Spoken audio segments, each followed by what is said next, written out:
Hey everybody, this is Silver Spook, and this is the Silver Spook video about uh, flipping the script and stopping the um, stopping the bad things that are being done and people that fund the very bad things that are being done in certain places that you can probably guess from the image, and how to make Hollywood a better place. Um, yeah, so number one, shout out, of course, to the Bridgerton star, Nicola Coughlan, who has raised 1.2, I think it's 1.7 now, $1 million for the Palestine. Um, yeah, I'm gonna try to see if I can keep this video up. I'm kind of testing things out to see like which words I can and can't say, which encrypted words. It reminds me of leet speak back in the 1990s hacker days. Not that I've ever done anything like that. Um, Sorry, now my chat computer's talking back to me. Um, yeah, but it reminds me of like having to encrypt.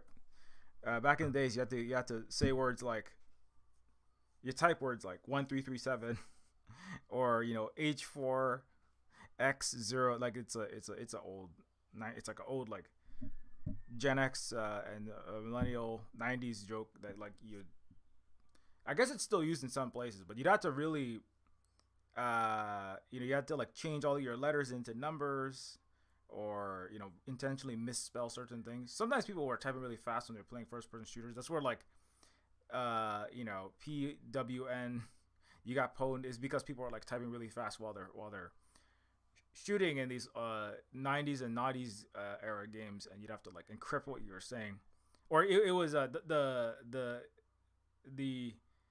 misspellings while you're typing really fast during the online games, and then like people doing black or red or white or green or blue hat computer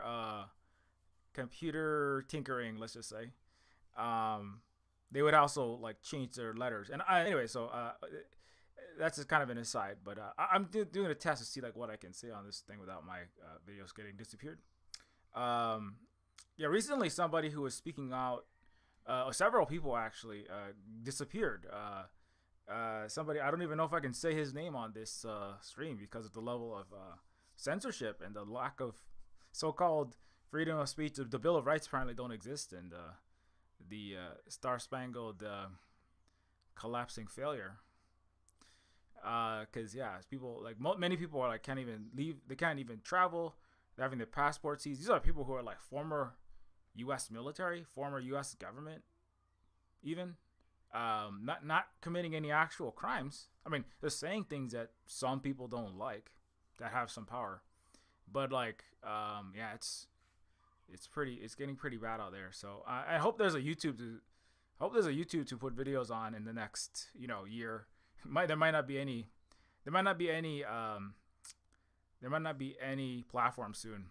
It'll all just be generative AI, telling people to. It'll be like Gemini and Bing AI, telling people to put poison cheese on their pizza to make the pepperoni stick, and put the eat all the mushrooms in the neighborhood except the ones in the grocery store, and to blow off some steam when you're frustrated, being being locked out of Photoshop if you don't want to give all of your content over to Adobe Corporation to do whatever it sees fit and have royalty free access to it. And if you're frustrated from that, you can go out and unalive homeless people, which is things that literally Google is telling people to do.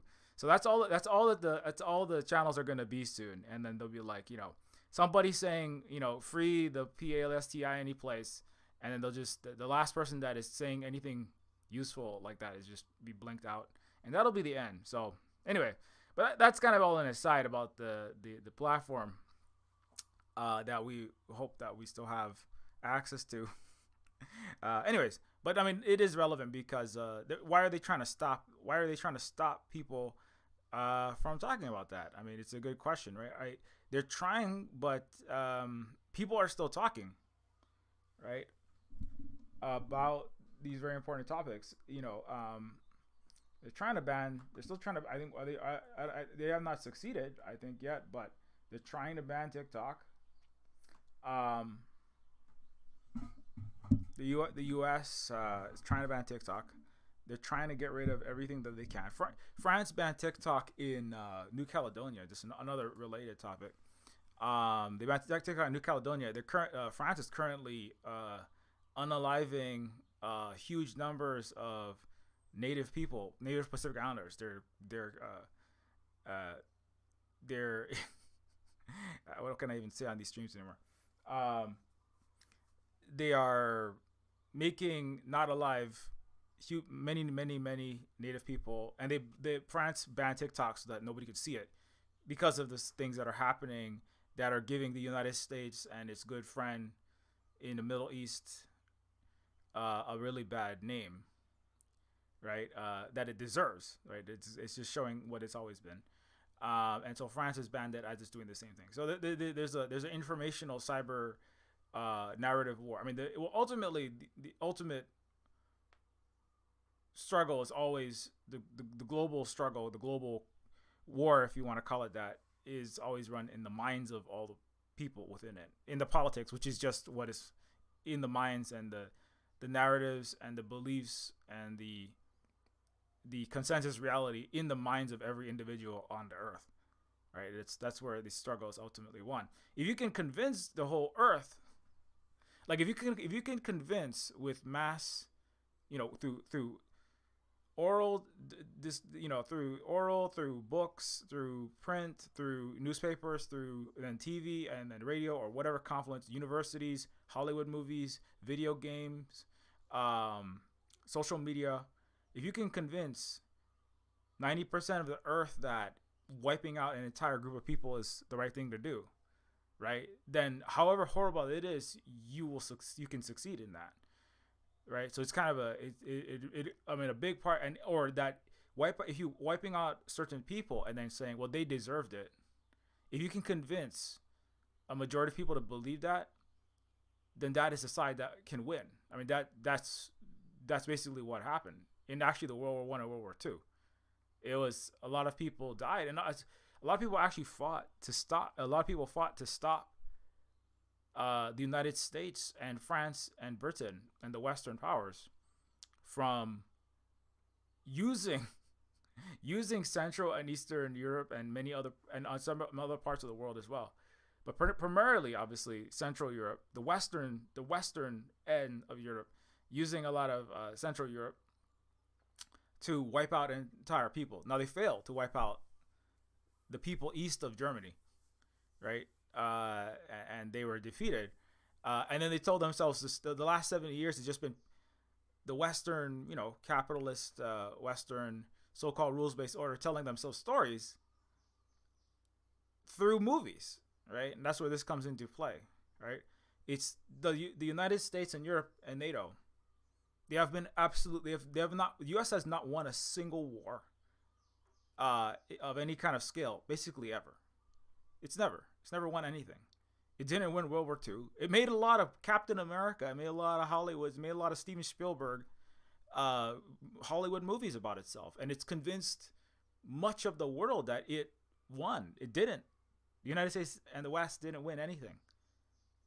The world would be a Yahtzee. You can't say that word either.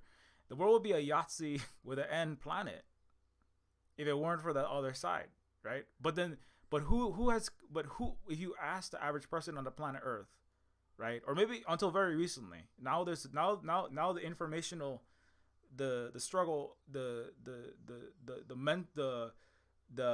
mental war, or not the mental war, but the struggle over the narrative is starting to breach as the U.S. is losing the soft power, which is the power really.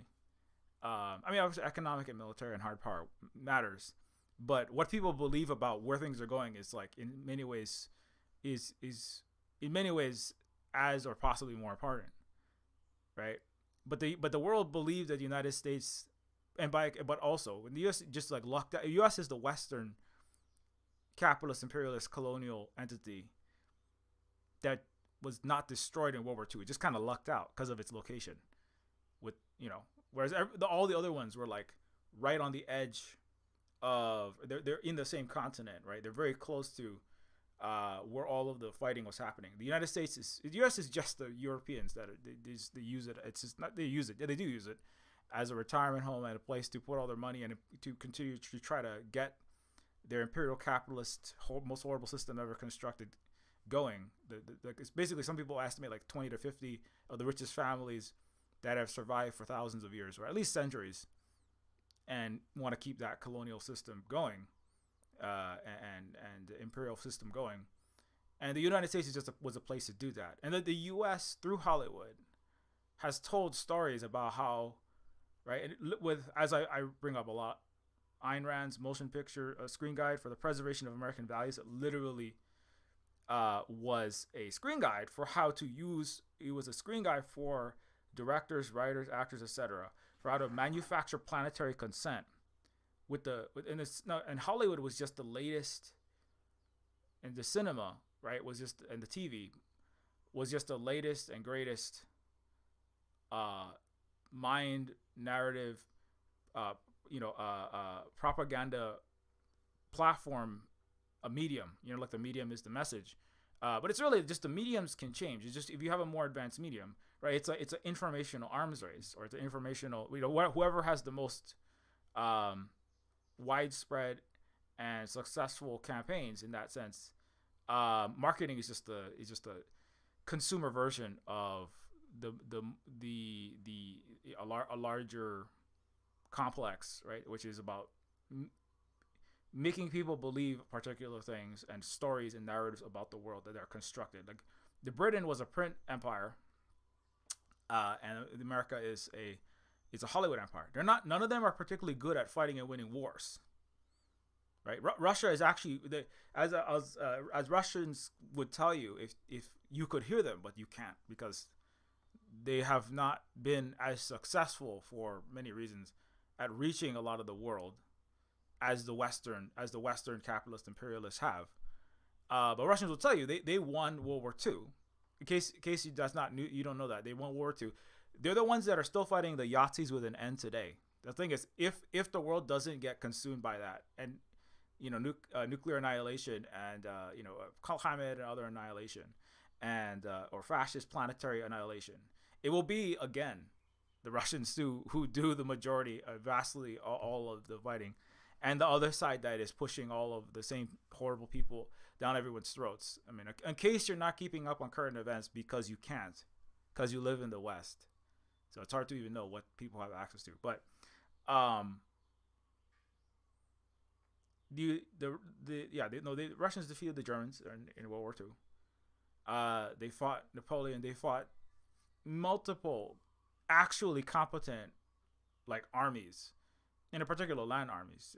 But they also have massive navy as well, especially the submarines.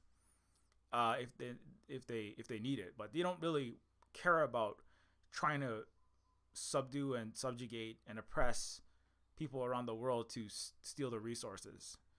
The Russians don't. The United States and the Europeans and all their friends do. The French and the British. And I think that's why Nicola Coughlan is Irish. So it does make sense why you have somebody who is out that they have Ireland and Spain and Norway are the three of the Europeans, which are the historical global oppressors.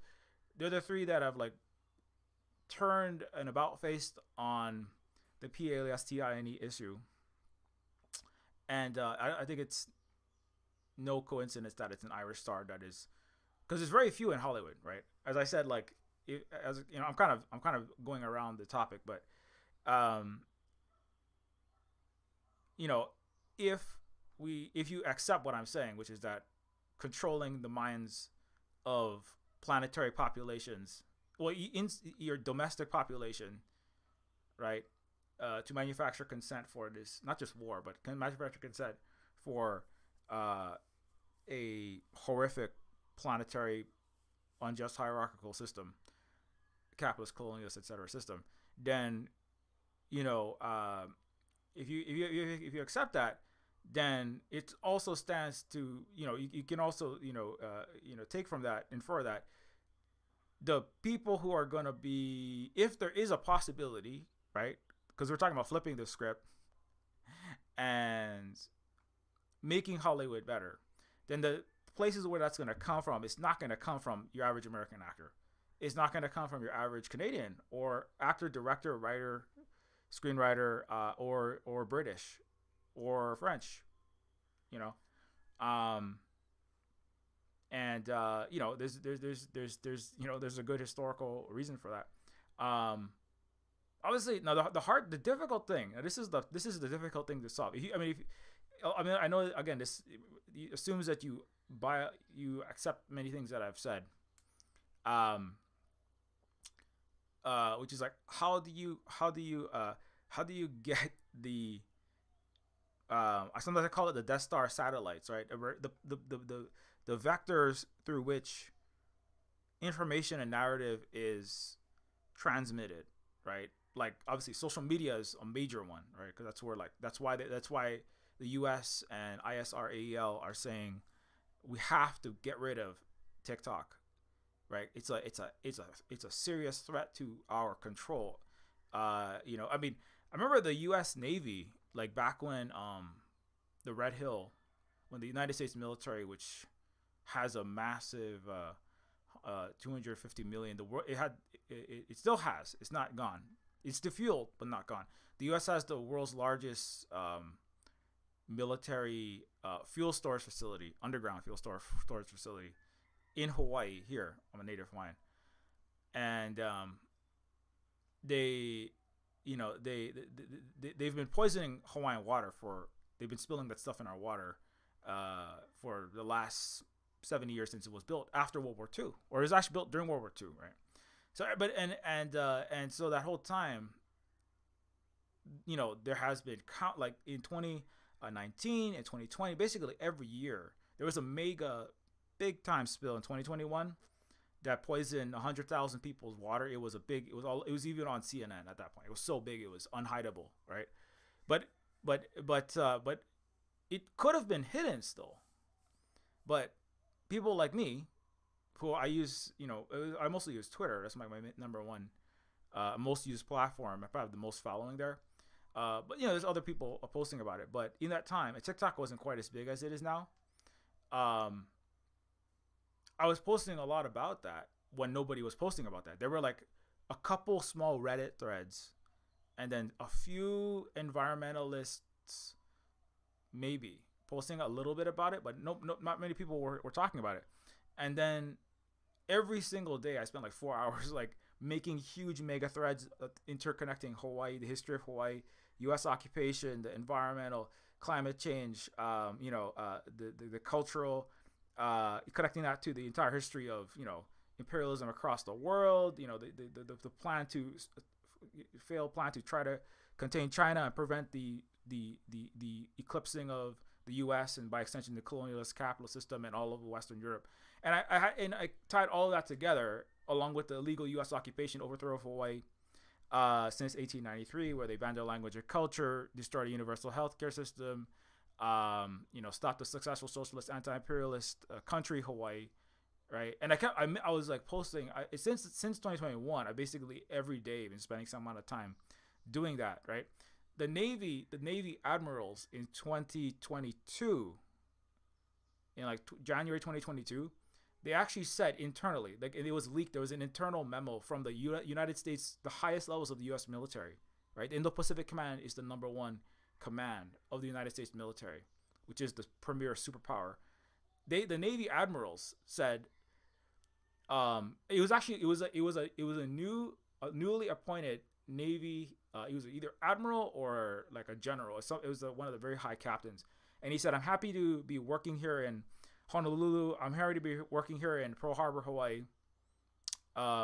I'm enjoying my new job. It was like a LinkedIn post. It was like an internal LinkedIn post. And he said, but we are having a trouble controlling alternative narratives around Red Hill. He said, I'm enjoying my post with the United States Indo-Pacific Command, but we're having a great difficulty controlling alternative narratives around Red Hill. What that was saying was that people like myself, like Native Hawaiian anti-imperialists like myself,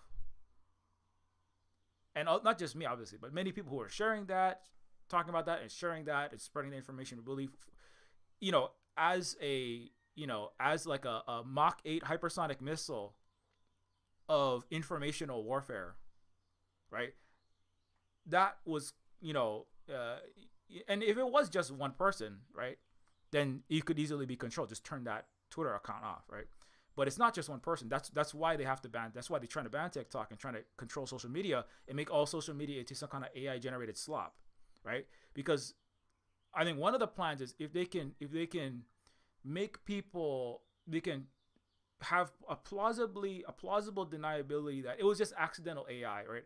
If they can destroy social media and reset everyone back into a 20th century Cold War era where the imperialist capitalists, just the nastiest of the nasty parts of humanity had control of global narratives through Hollywood, through radio, through TV, through everyone's TV screen, every civil screen, right? With the nightly news just dumping brain poison and nonsense written by billionaires in Wall Street and the Pentagon and DC, just dumping that crap into your mind every day. That's why boomers and Gen Xers are the ones that are all like,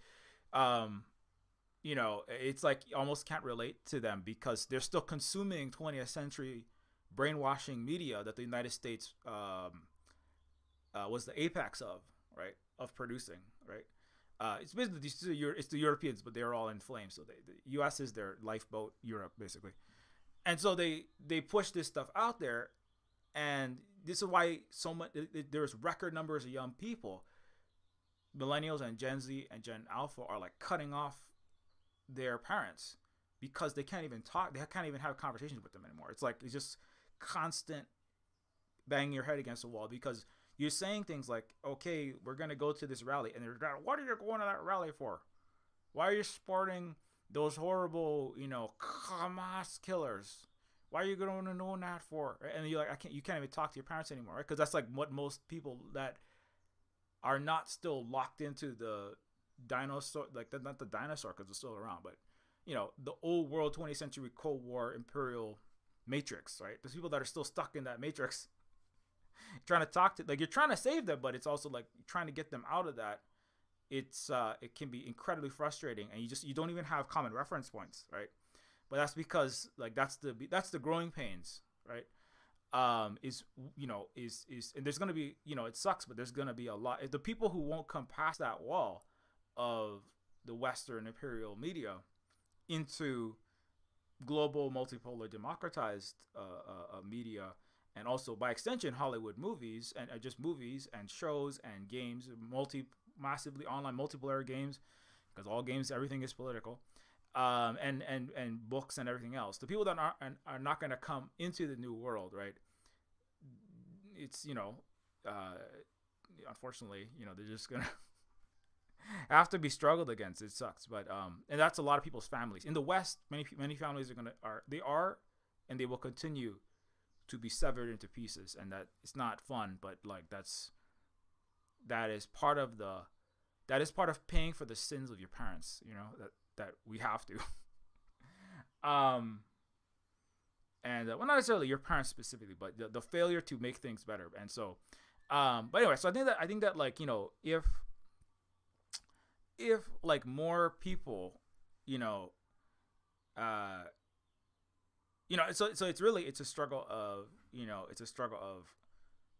how much and how frequently and how deeply impactful is all of these this information and this media. Now, obviously, like I'm not making it seem like the only thing that matters is information. Obviously, it doesn't, right? The economics, like if you don't militarily win the struggle, like what the legitimate, under the United Nations laws and under basic human morality, if you have any, I know that's lacking in the West, but under international law and morally, people who are doing arms resistance have the right to do that, and that's is actually part of what that you can't make any change against conscienceless oppressors, as Commentary would say, by doing only nonviolent, peaceful protest and appealing to which appeals to their morality, if they don't have any, right? So that is a component of it. The economic dimension also matters, because if you don't have the economic, money and resources to conduct your planetary brainwashing and mind control and thought control and conditioning, or controlling alternative narratives, as the Navy admirals would say. And the military is obviously always engaged in psychological operations directly. If you don't have the money to do that, you don't have the resources and the control over the flows of goods, services, energy, etc., then you also can't. That's another bottleneck, right? You need the resources, you need the economics, right? You need the money coming, you need the money and the goods and the gas, natural gas, the semiconductors, the solar panels, right? The labor, the labor force, or the cheap labor force, as they would like. That's what colonialism is just finding cheap labor forces and finding cheap resources and killing whole tons of people and subjugating and brainwashing lots of them to keep that going. Under a global, inside of a, and the capitalism within that keeps that going. But in order to, you need the economics, you need the military, to be to be the bodyguards and the what do they call them, the castigators and the punishers of those who disobey the system, the police and the imperialist police internally, and the world police, the stormtroopers globally, and of course the United States. NYPD is the third largest military in the world by its own cost, its own funding. So so you need all those domains, but the informational one in many ways is, which is also the political one. And politics is just like where people's minds are at collectively, ultimately, right? And then the active politics, or what the West thinks of politics is, going into an election booth, or directly debating with other people, or holding a sign, right? And those are important, but everything is politics. Because everything is going to school is politics, because that's what constructs. That's the most important part, arguably, because that's what constructs your conception of reality. Like, that builds the matrix that you live in, right? It's like going to a political protest.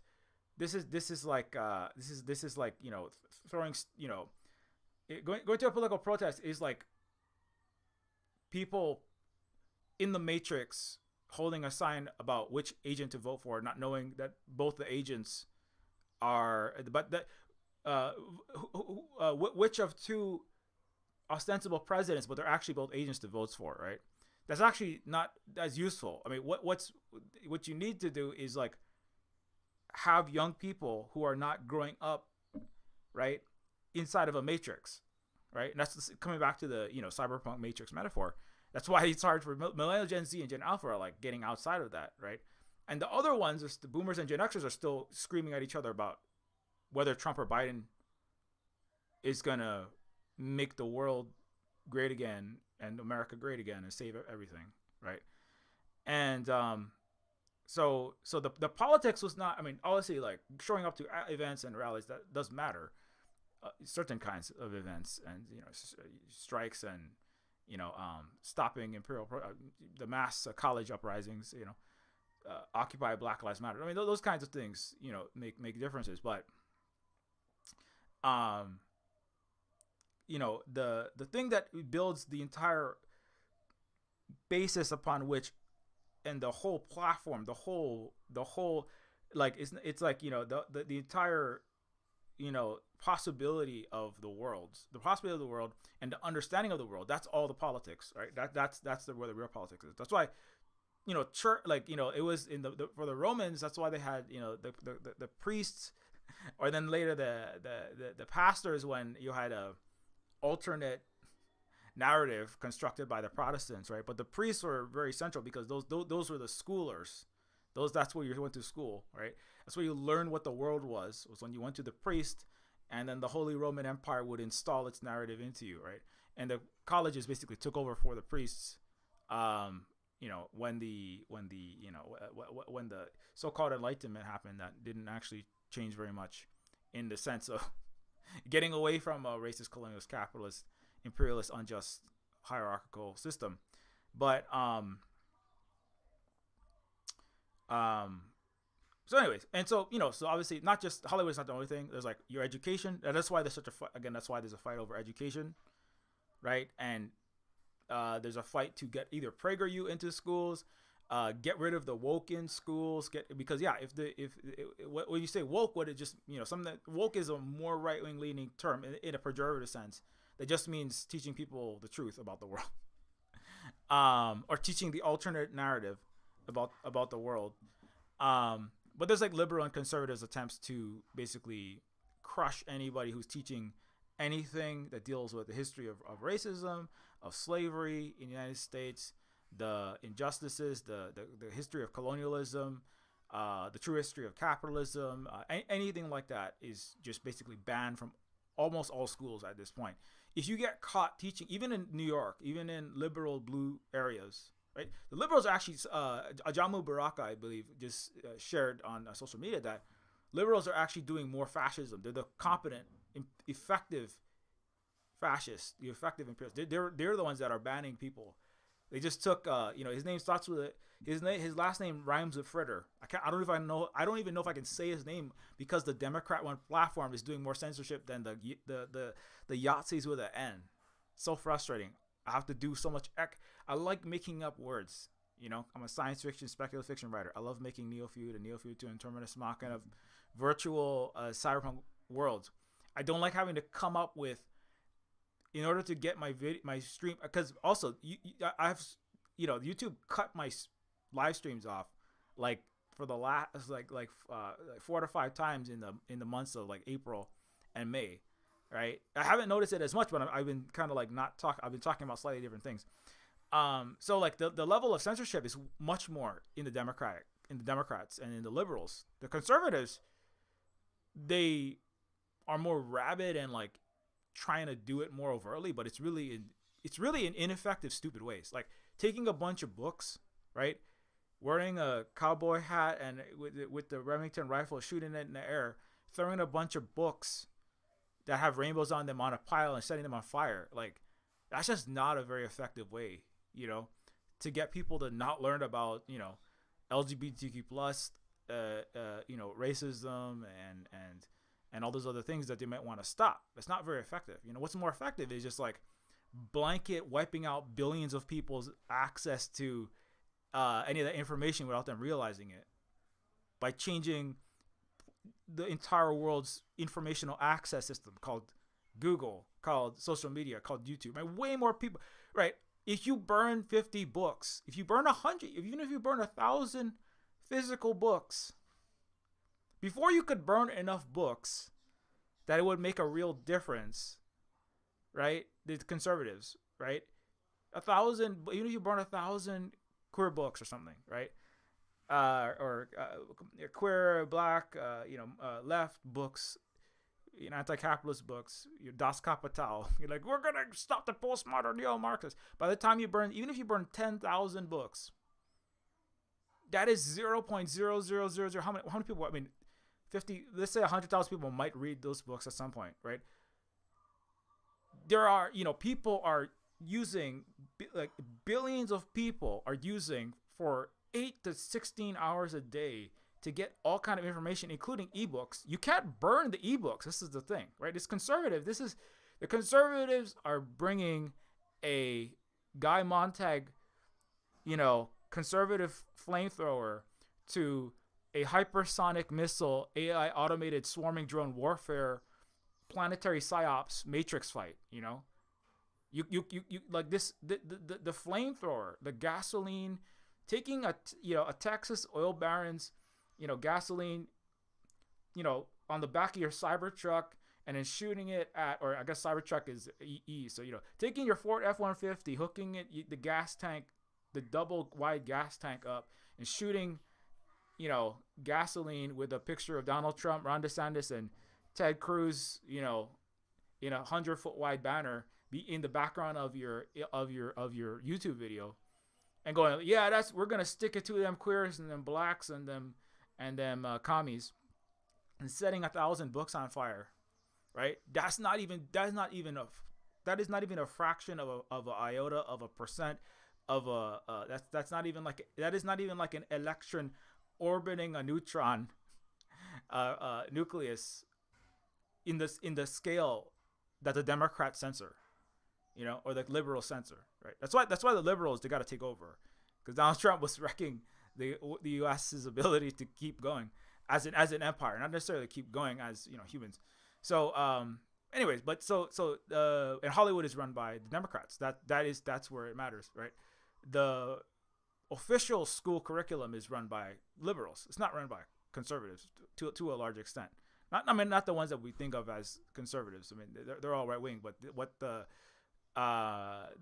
fact that they have to try to insert some PragerU just shows you like how there are a significant number that are getting like alternative PragerU school curriculums nowadays. There are many schools are having that in the United States are having that inserted, and that's not good. But the liberal is already bad enough, right? The liberals is what's got to. The liberals are Joe Biden is the one who's trying to start World War III and get everybody killed, right? Joe Biden is the one that's doing the literal Yahtzee with the end stuff right now, right? It's not Donald Trump. Donald Trump, like both Obama and Biden, are way worse than Trump by what they actually have done, right? Obama bombed. He just deported 400,000 Central South Americans, asylum seekers. Trump did like maybe half that, maybe slightly more than half that. Biden's already surpassed him. Biden is making it illegal. Biden is like canceling asylum. He cut like the time asylum seekers have at the border to find a lawyer to from 48 to 2 hours. So like Biden is like, again. So this is why it's laughable. Western politics is just like perpetual brain damage. But the good thing is now people are seeing that, right? So now, this is the collapse of the Western narrative is people are realizing that the Democrats and the liberals are not the lesser of two evils. They're the more efficient and successful of two evils. And the Republicans are like the clown of two evils. Now, in the grand scheme, the entire West, which includes liberals and conservatives, are incompetent clowns. But of the incompetent clowns, the Democrats, the liberals are the more successful. In the land of the blind, mass murdering idiots, the Democrat one-eyed murderers are king. That's what it is, right? So, and so but that's a good thing that everybody can see that now, right? I mean, because I've said that. I mean, people of color around the world, Africans know this, Asians know this, Central South Americans know this, Pacific Islanders, we know this. If we're not being brainwashed in a forcible U.S. colony like Hawaii, and black people in the United States, Native people know this, right? I've talked about this a lot in all my streams. And mostly what I try to do is try to smuggle into the 10 to 14%, or 4 to 14% diseducated West some information. That's all I try to do mostly. Anybody who speaks English as a first language, English, French, or Spanish as a first language, right? That's all you can basically do is try to smuggle some truth into you have to smuggle truth through the Great Wall of the West, the Great Wall of America, into the clown idiot world called the United States, Europe, right? It's really that, and so breaking past that. That's why they have to ban TikTok. That's why they have to ban all these things, is to stop that coming in. The censorship has always been the other way. It's not. If you're in a communist, colonized country, they don't have to ban books on capitalism. It's only the other way. You have to ban the books on communism and socialism, right? You have to do McCarthyism inside of idiot world, which is the white Western colonial capitalist world, colonizer capitalist world.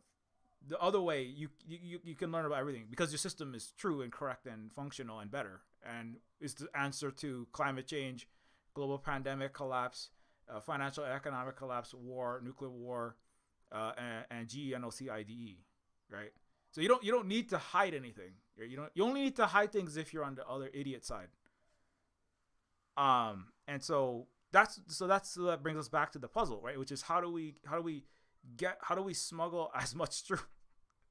How do we get as much of this education, as opposed to conditioning and consent manufacturing in the United States and the West into people as possible, right? Getting back from the macro picture, because like Cyberpunk, I don't live in a based country. I live in this collapsing, cyberpunk dystopian hellscape called America. I don't live. I don't know what you're talking about. The U.S. is banning travel to China, by the way. There's like sanctions to stop Americans and Europeans from going to China. Like literally, if pro tip, there's this video. I'll shout this out real fast. There's a short video, just one of many. There's a lot of these. The U.S. is trying to ban YouTubers who are just walking around, right? Americans who have moved to China, who are just like walking around videoing their life. The U.S. is trying to ban those. That is absolutely pathetic. But that's what's got to happen. If you want to have a good life, you got to go to China or get out of the U.S. You got to get in the global south. Not just China. It's Cuba. It's a lot of ASEAN countries are doing much better. Where was that video? I'll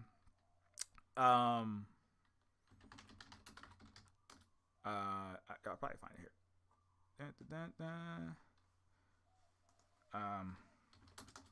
There's a lot of these. The U.S. is trying to get rid of them. Yeah. Why I live in China, refuse to move back to America. If you're like, I don't know anything about Cyberpunk. What are you even talking about? I have no idea what you're talking about. America's the best country ever. Like, just that I have no healthcare, housing, food, prospects for the future, and I'm scared I'm gonna get shot by the police or my own military, or we're gonna have civil war. But other than that, it's the best country ever. If you're not sure about this, this is one of many videos you can watch. Okay. Just a pro tip. This is gonna get banned soon. I'm just waiting for any Americans recording footage, making short form TikToks. They're just gonna ban TikTok. Anybody saying anything about China, you're gonna get banned from the entire planet. You're gonna get banned from the West, not the planet. Most of the planet is not the West. But if you're late to the party, this is just one video. It talks about you can eat for $1. She's a single mom, could barely survive in America. Eats for $1. It's like $1 to $2 a day to eat. The healthcare is all super cheap. The insulin is like $4, or less. It's the street. There's no crime. There's no drugs. There's no homeless. You have like super cheap, easy travel, high speed rail. $8,000 brand new electric cars that can go 2,000 miles on one tank, or 2,000 kilometers. Everything's super convenient. Everybody's super nice. You can find a job in a day, right? In America, you spend like 5 months doing 400 applications to find a job, and you pay money to find these applications, right? In China, you can get any job, and every job that you can possibly get will pay at least enough to live and eat out every day at a restaurant. So if you want to live a good life and you're a young person, you're like 40 or 30 or something like it, you got to leave the West, okay? This is like the real Cyberpunk sidebar ad. I don't have ads, but this is my pro tip. If you want to survive in this world, especially if you're proficient and you want to do something great in science, tech, engineering, mathematics, you want to produce great art, great poetry, you really want to do something great for the world. You want to work on environmentally sustainable. You want to work on real green energy, solar panels, wind, electric vehicles, something positive, right? Re-greening the world, right? China also leads in that. They have the world's largest reforestation and people talk about rewilding and seed bombing, right? This is like token WASP Rousseau nonsense in New York and London. China is the world's largest regreening project. They took 10% of their entire landmass and regreen it. They're accelerating that. So if you want to do anything positive in the entire planet, save the world from colonialism with the Belt and Road and win-win cooperation and non-debt trap models, right? If you want to do anything positive in the world, you got to go to China. Just leave the U.S., leave the Europe, leave the West, and you better do that before they ban me telling you that, because they're gonna ban it soon, and that sucks. That sucks a lot. The United States is gonna try to start a war with them, and the U.S. is losing their war with Russia, and as it accelerates, they're gonna just get harder and harder. They're gonna train another 50 trillion cops. It's basically like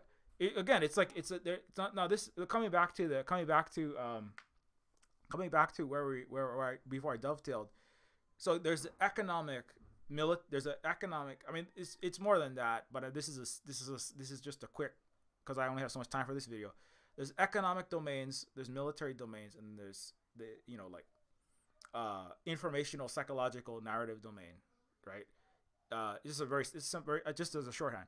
The United States is its ability to extract the resources and the money, to maintain the U.S. dollar planetary hegemony,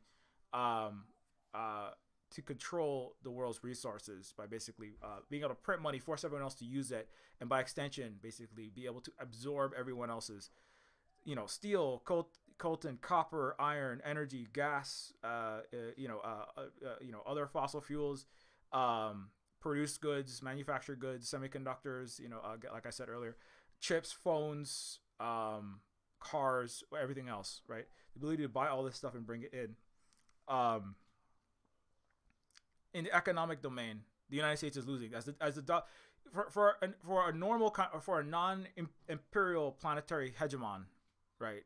Superpower like the U.S. that doesn't have a hegemonic currency, enforced with aircraft carriers, right? Or it used to have aircraft carriers till Yemen sunk them all. Just kidding. They're working on it though. The United States, if you're a regular country, you only have as much. You have to make and sell products, and then you bring in revenue from that. But now if you're an empire like Rome, Britain, France, United States, then you can, you're doing these horrible things. You're just crushing and beating people up, forcing everyone to use your money. The Romans forced everyone to use the denarius in the Mediterranean region, and the North Africa, West Asia, and European regions that they had their hegemony over, right? And if you force everyone to use your currency, you get the exorbitant privilege. So you can bring all of that, the economic, all the physical, material resources, and use it with it as you see fit, right? And then that's really what matters. So capitalism is just like internally making sure that the people on the top have control over that resource fluctuations by controlling the monetary system and in the form of oligarchy. And the internal to the imperial metropole, the workers themselves, they have a lot of power to flip that script, because if they have mass class consciousness, they have organization and class consciousness internally, and also have to have solidarity with those out externally, that could have serious repercussions for the imperial control, the imperial rulers, obviously DC, Wall Street, Brussels, all the Europeans who did being John Malkovich into America, when they all set themselves on fire like a bunch of idiots. So the Romans did. The Romans, and so they had control of the resources. The military enforces that control, and then the Roman, the Roman narratives, the Roman Catholic Church, right, make sure that everybody believes in the Roman system, and the Roman,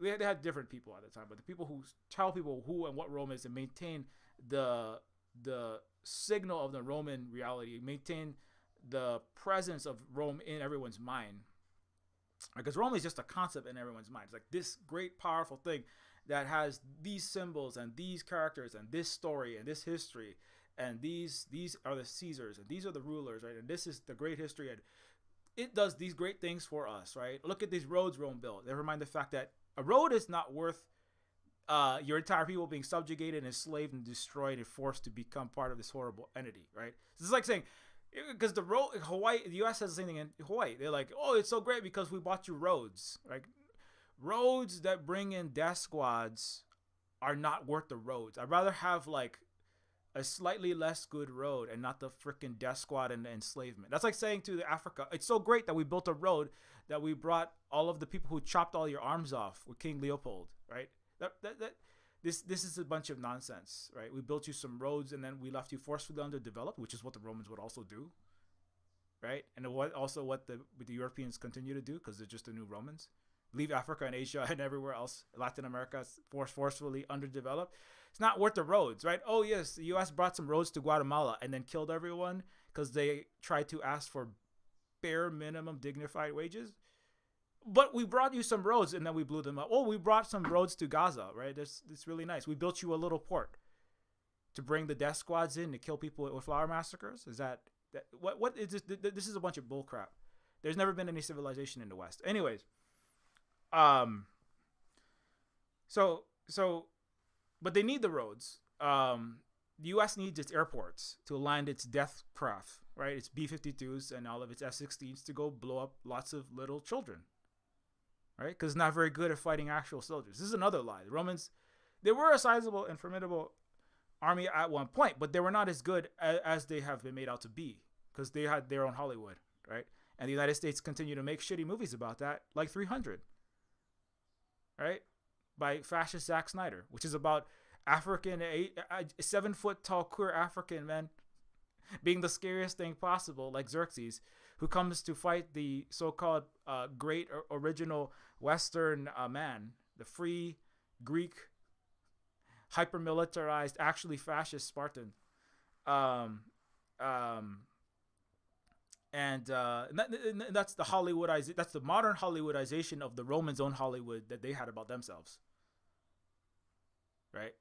And the United States, as the successors of Greek and Roman legacy, right? They continue that reification that echoes through time of this sick, imperialist, capitalist, racist, sexist, horrible system that is a minority of the human population and is a vast minority of how humans have lived over the thousands and tens of thousands of years that we have been around.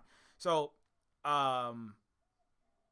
anyways, so that's where the story of history. That's why you only know Greek and Roman history, and then they cut everything else about Africa, Asia, Latin America. That's true, right? You have like culture class, which is about how the United States can try to tokenize, right? You have Spanish class, and you have the Japanese class, and you have some.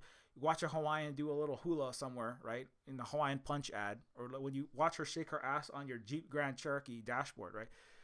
That is the project of tokenizing everyone else's culture, as the Romans tokenized everyone else's culture, right? And they mostly annihilated it, and what they had left, they might tokenize it, right?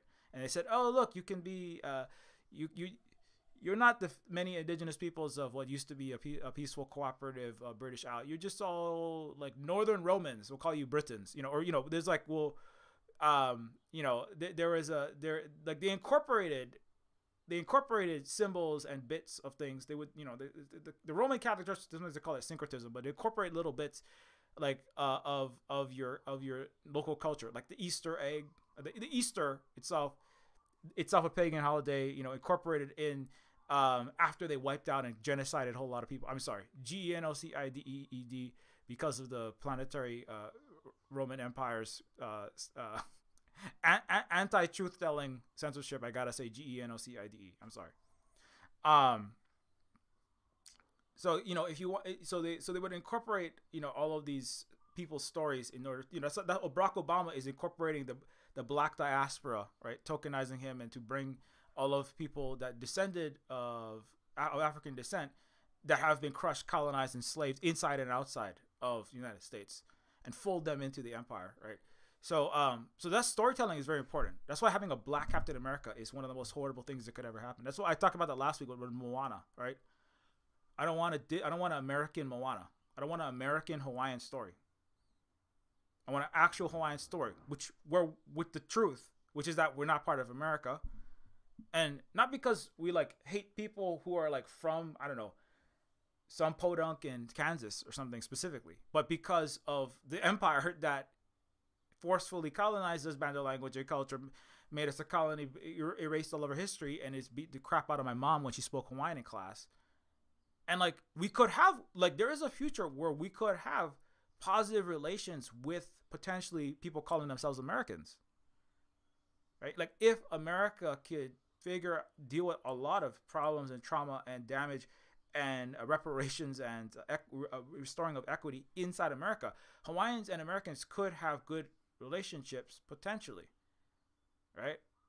But we don't need nor want your roads so we can be part of your empire, and we don't need your Hollywood movies that are lies about us to try to brainwash more of us to join you,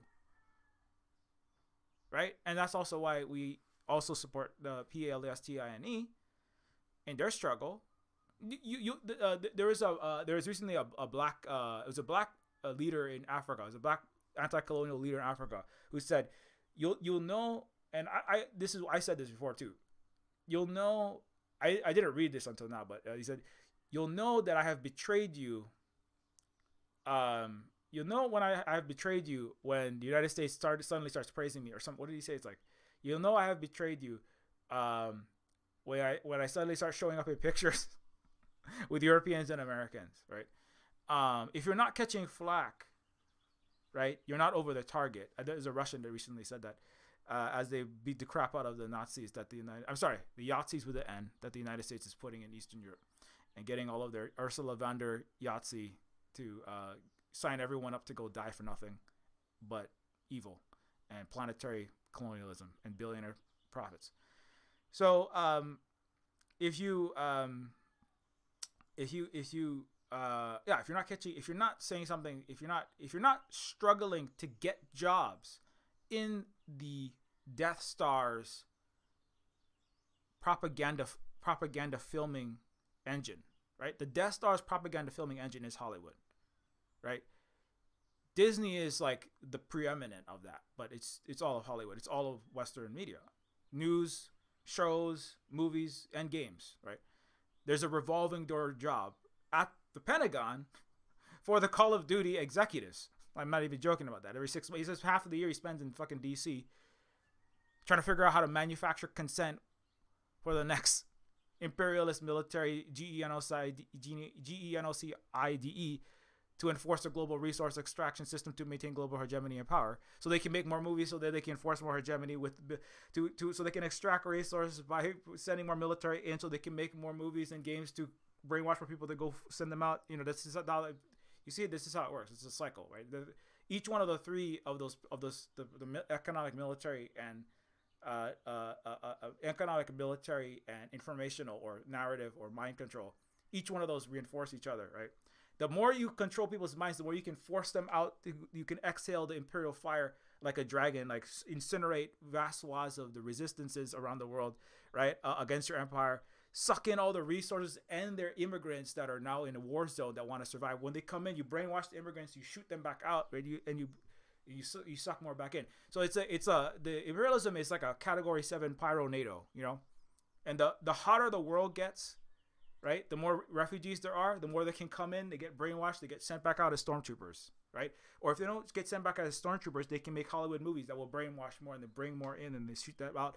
So that's why the U.S. and the Western imperial plan for the world is infinite destruction and death. That's why you see so many doom movies. Hollywood is full of, let's all go fight this war against brown people or black people or Russians or somebody out there. The world's all going to end. Because if you believe the world's going to end, that's preparation for when the world collapses, which is what they want. Because as the world collapses, more people will come in, they can brainwash them, send them back out.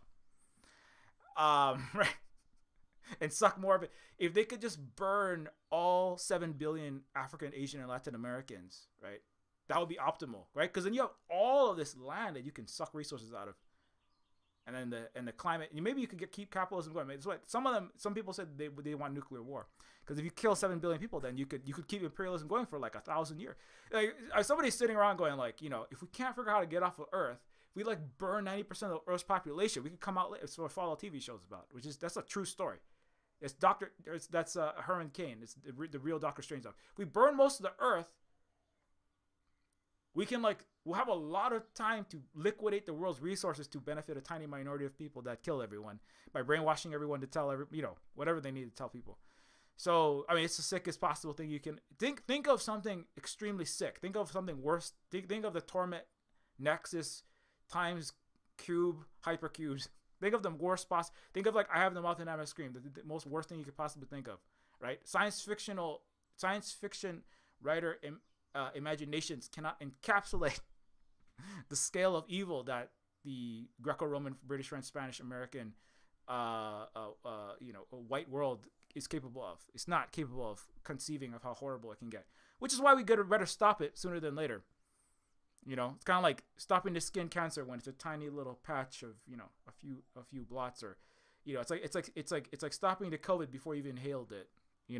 By wearing a mask and like not getting on a Boeing plane that will crack your skull when it accelerates at 6 G's towards the Earth's core, which is what they do. So people dying on Boeing planes, by the way. So don't get on one. If you won't die, you have your cerebral spinal fluid squirted all over the seat that you're on. That people who have, by the way, this is the highest rate of COVID ever. Sorry, I'm not supposed to say that. I'm sorry. I forgot I'm in a Western unfree speech place. The COVID rates are the highest ever in the history of the Earth at the moment. In Spain, in San Francisco, and in Mexico also, and counting. They're the highest rates ever recorded in the bio-waste particles. Just another PSA. So please don't fly to Hawaii for many reasons. And also because there's a massive ongoing pandemic going. And man, I said so many things on this. I'm gonna the Google Gemini is gonna be like, Silver Spook, I'm gonna replace you with a video on how to eat poison mushrooms, and also how to go out and unalive people, especially homeless people. That's what Google. I don't know if you saw that, but that's what Google is telling people to do. It's amazing stuff. Amazing stuff. I mean, I don't think the algorithm is smart enough to figure out that I just criticized them, because they'll probably go like, Silver Spook said Google was amazing. Maybe I just say Google is amazing like 10 times. That will heal. That is enough. That's enough Hail Marys, and that's enough hail. That's enough hail big tech, and glory be to the Googles. So Google's awesome. Google's amazing. Google's the best. I love Google. Google's so great. YouTube is the best. I love it so much. Gemini is so smart. Google, oh yeah, I love you so much. There we go. Now I'm all better. I did enough penance for the tech empire that I'm streaming from. Anyway,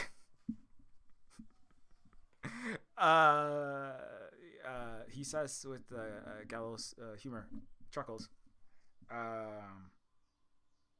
So that's why that's why I think it's interesting that we're seeing this. Coming back to what I was saying, like last week I made a video, as I said, about the Dwayne "The Rock" Johnson, and why we don't need Moana, right? I would like to have a movie that is about Hawaii, in Hawaii, with Hawaiian actors, deals with Hawaiian myths and Hawaiian legends. That would be really great.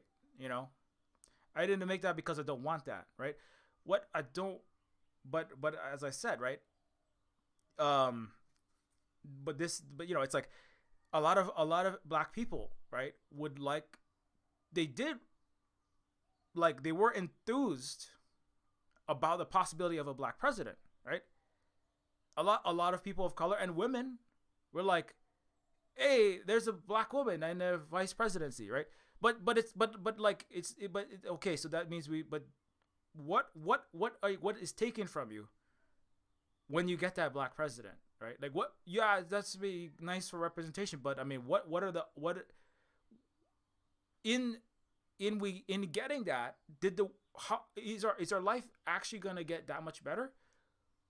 Or will 10 times more people of color sign up for the U.S. military now? Instead of having massive mega protests and like really taking down capitalism, and then by extension restoring economic justice for a lot of people, including black people who are 10 times poorer. The average black family is 10 times poorer than the white family, right?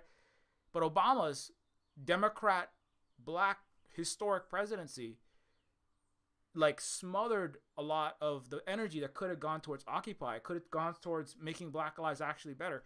And it was just, right, he was a blackface in a high place, right? And so in the same way that like getting a blackface in a high place in the presidency or in a movie like a black Captain America, like in some sense it's not horrible because like, oh great, right? But like, what is it ultimately achieved though, right? What is that alone?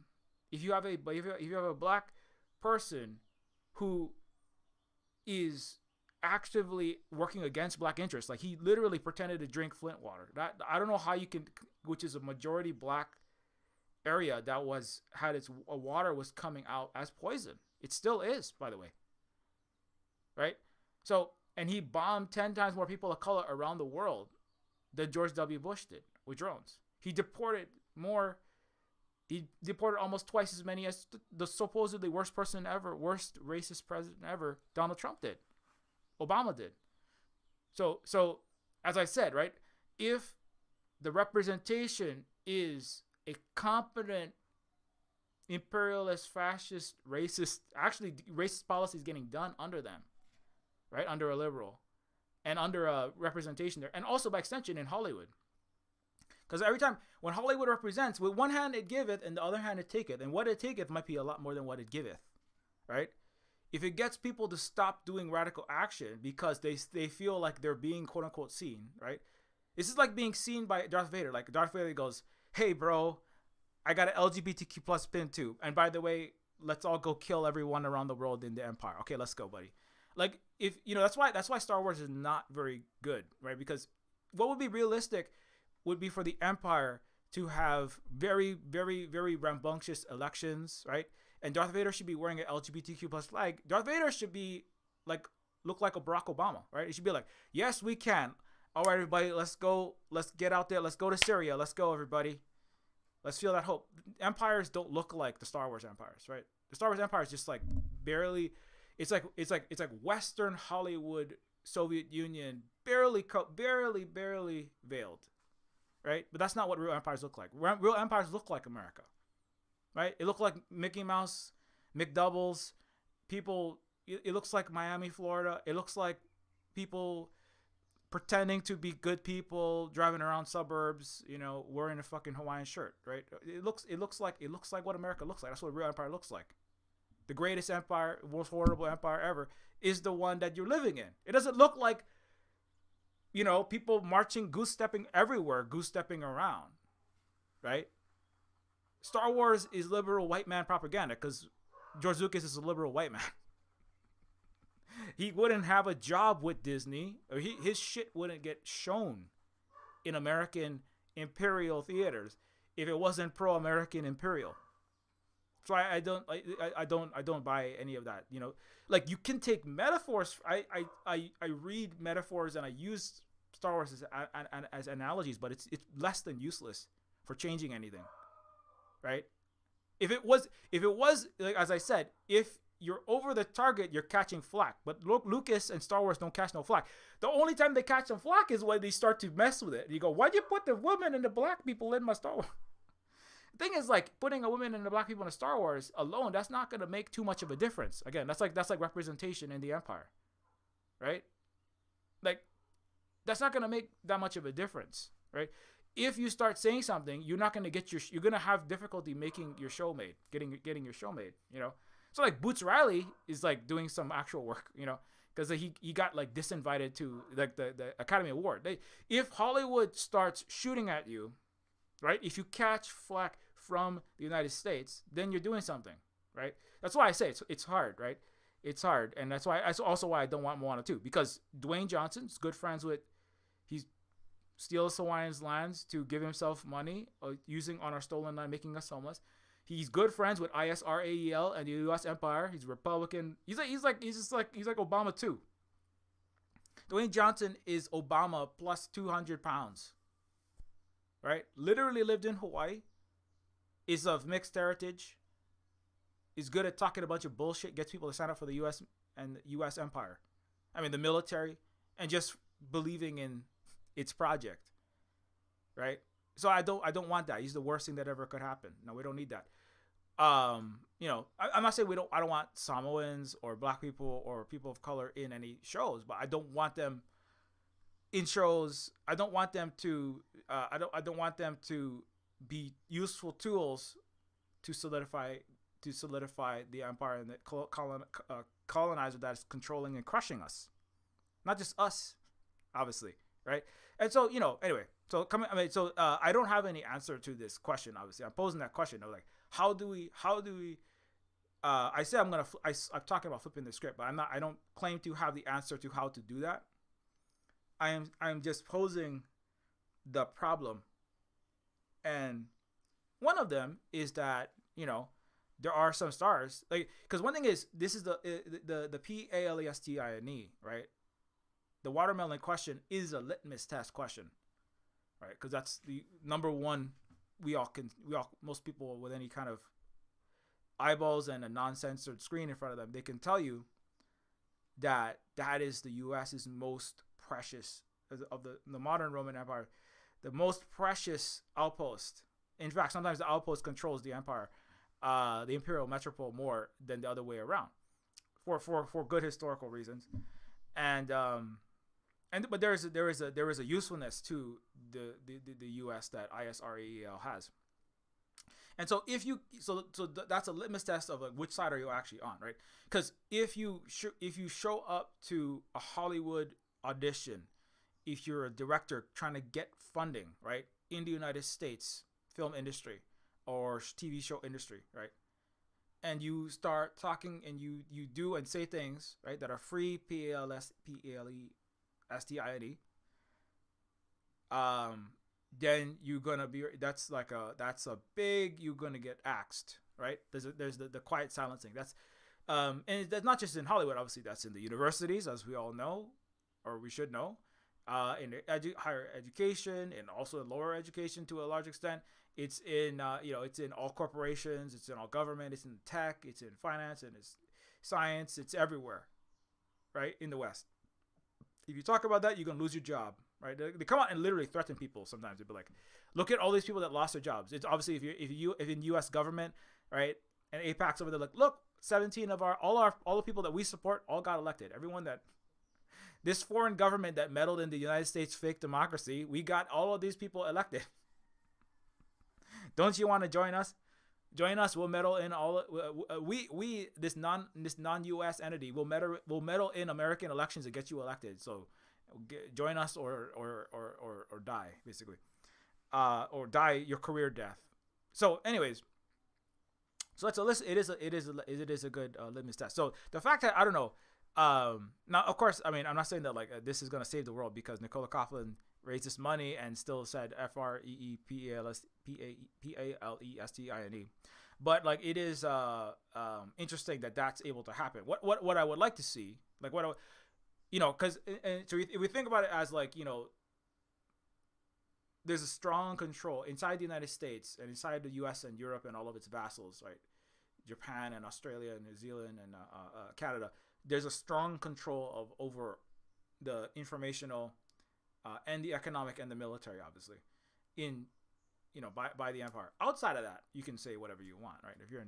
If you're in China or you're in Cuba, you can say whatever you want, and then nobody, if you're in and even South Central America now, right? They're going like they're canceling all of their embassies to ISRAEL. They're getting out of the U.S. dollar system. So getting out of the U.S. dollar is removing the economic power from the planetary Death Star, kicking out U.S. military bases, right? Directly fighting the U.S. military, like Yemen, and other places. These are all whittling and stopping one of the three branches, right? And then sharing this information around, right? And making documentaries and posting social media and enabling and empowering people to keep sharing this stuff, right? All of that in each of the three pillars of the Death Star's platform are each being willed away, and as each one gets weaker, right? It's kind of like that. If you think of it like a hurricane or a tornado, right? If you have wind shear into an eye of a hurricane, like a Category 5, right? that needs the heat, right, from the ocean moving upwards, in order with the cool or coming down from the troposphere to cause that the vortex, right? If you have wind shear, if the heat of the ocean, if you can think of like the heat of the ocean, if the Western imperial system, this horrible, evil, destructive system, is like a hurricane, right?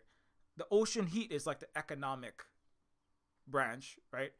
The maybe like the eye itself is like the military branch. I'm just making this metaphor up right now. So, and then the cool air on the top is like the informational brainwashing branch, right? So if any of those weaken, the hurricane weakens, right? So if there's less warm air, if the hurricane goes over land, it doesn't have the ability to pull a warm, moist air that it wants as quickly as fast. Or if it goes over to a cold ocean, the hurricane, right? So if the U.S. loses 50 countries, right? If countries go from 90% U.S. dollar usage to 40%, right? Suddenly the warmth of the ocean drops and the hurricane's power slows, right? If the U.S. military is no longer able to exert its will, or it's not really exert its force, but it's to have deterrence, right? To project power, or the belief in the minds of people that the U.S. could do something is actually more important than the U.S. actually doing something. The U.S. actually had to fight every single country that it is currently occupying or around or views as an enemy. There would be no empire, right? That's also the key to the Romans. It was all about projection. Crucifixions and torture and terrorization was more important than the Romans militarily defeating an actual equal army, right? It was always about what the U.S. does, right? Paper tiger. Romans were just a paper centurion tiger, you know?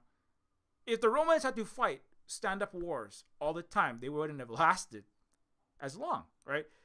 Against like actual militaries of equal force, right? Now the Russians are different because they fought like mostly defensive wars of invasions against real sizable militaries, serious military conflicts, right?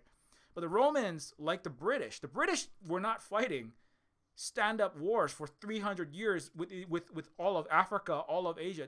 They were terrorizing coastal cities and then brainwashing lots of people and then trying to fold them into their empire and trying to keep them forcefully brainwashed and then de-developed and buy off enough of the corrupt local officials, right, at the ports to keep their imperial system going without needing to actually fight and win any serious military conflict. This is why the British and the French got their ass kicked in World War II, and it was the Russians that had to do the real fighting.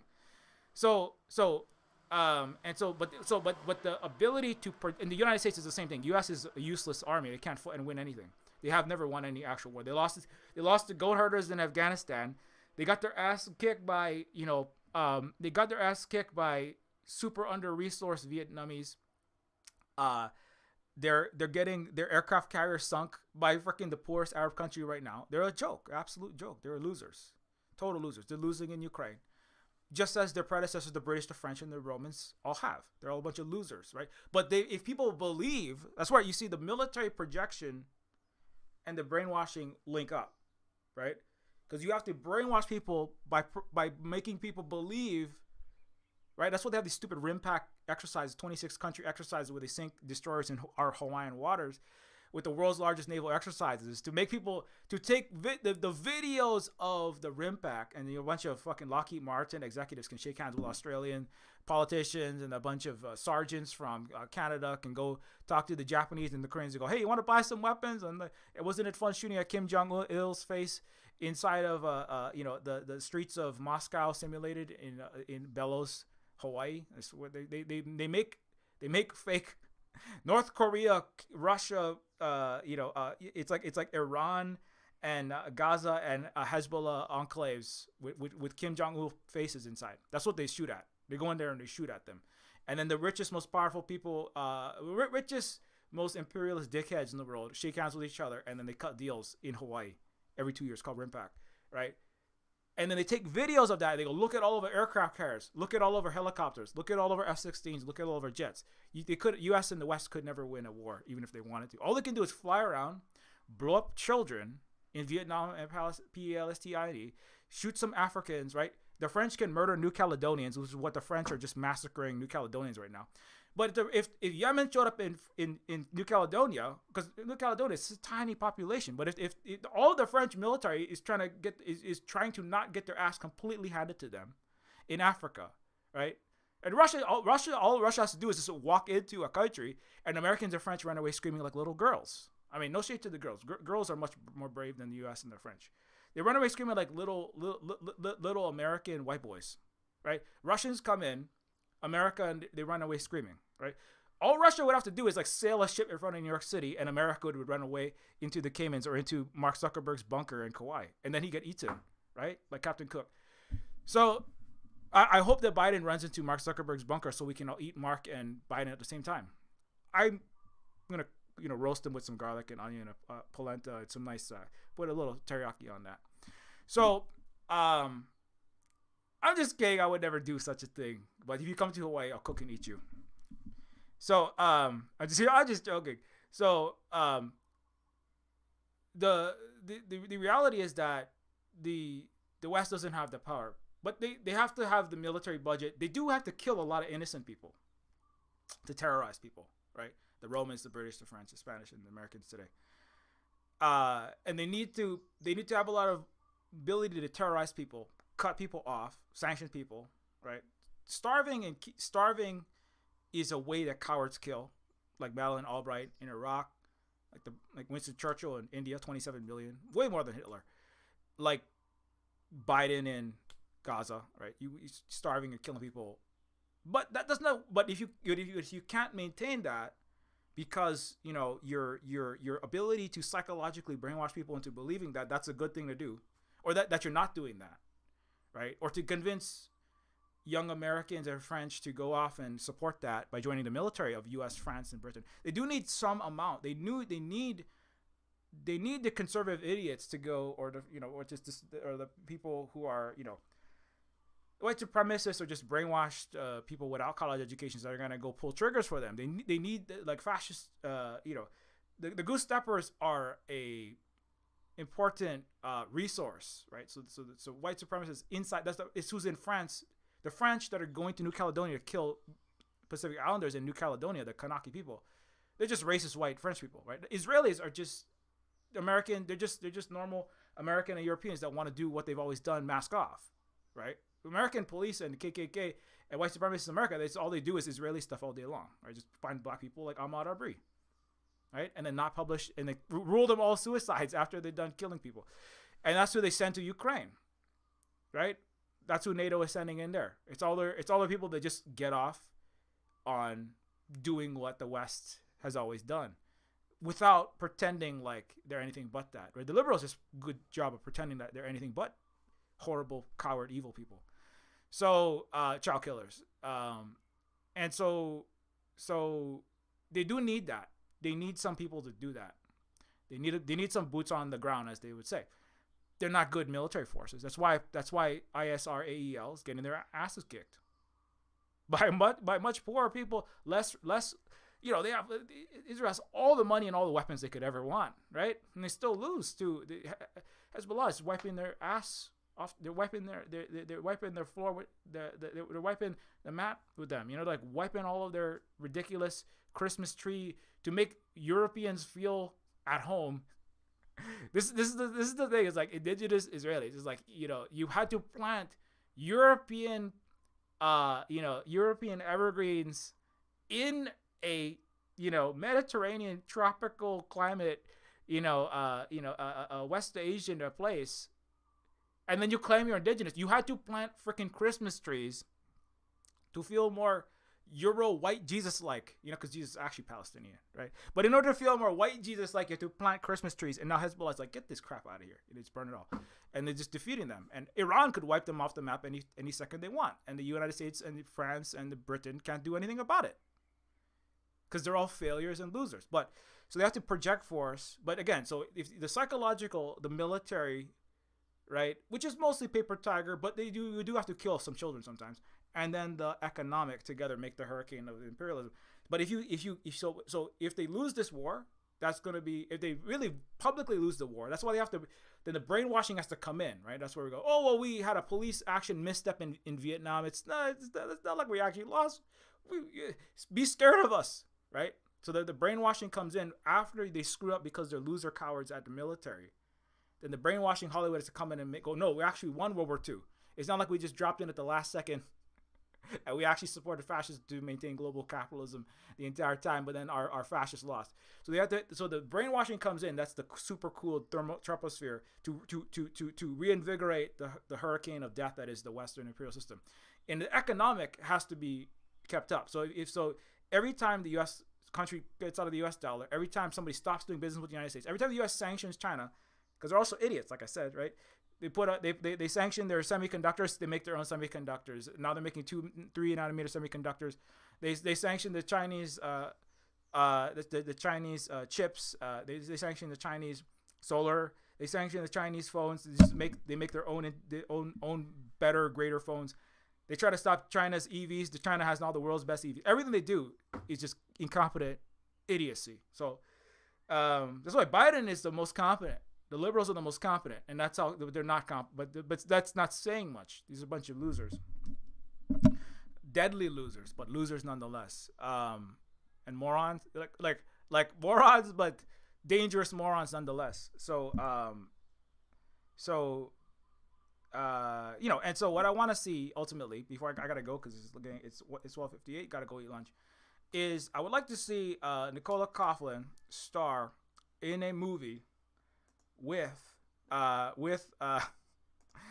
Coughlan and Keanu Reeves, because something else I just learned today. Keanu Reeves is gonna be Keanu Reeves has a comic book. I didn't realize this. He has a comic book called Berserker with no vowels. It's like where he plays an immortal. Keanu Reeves plays an immortal 10,000-year-old warrior who's trying to become able to die somehow, right? And Keanu said he knew in a recent Wired interview. Keanu said he knew exactly what China's politics were. Not China the country. It's very funny, but it's like he knew exactly what China Mieville's politics were. China Mieville, the renowned speculative fiction and science fiction multi-genre writer, and also known communist, by the way. China Mieville. He's been publicly communist. I don't know how he got published, by the way, in Britain for so long, being a known open communist. Interesting. China Mieville, not China the country. Keanu Reeves is in this interview. He says Keanu told the interviewer he had recently read and enjoyed the Communist Manifesto. Okay, so we need Keanu Reeves starring with Nicola Coughlan in a movie. Okay, in a near future science fiction movie about the end of U.S. colonial occupation of Hawaii, liberation of Ireland, and solidarity with Palestine, and the destruction of the capitalist system worldwide and imperial system worldwide. Okay, that's what I want to see. Okay, because all these people together, they have a lot of clout together, and somehow they're still making stuff, right? Now, maybe I blew it for Keanu because the U.S. is not going to make any more movies now that I put that on blast. But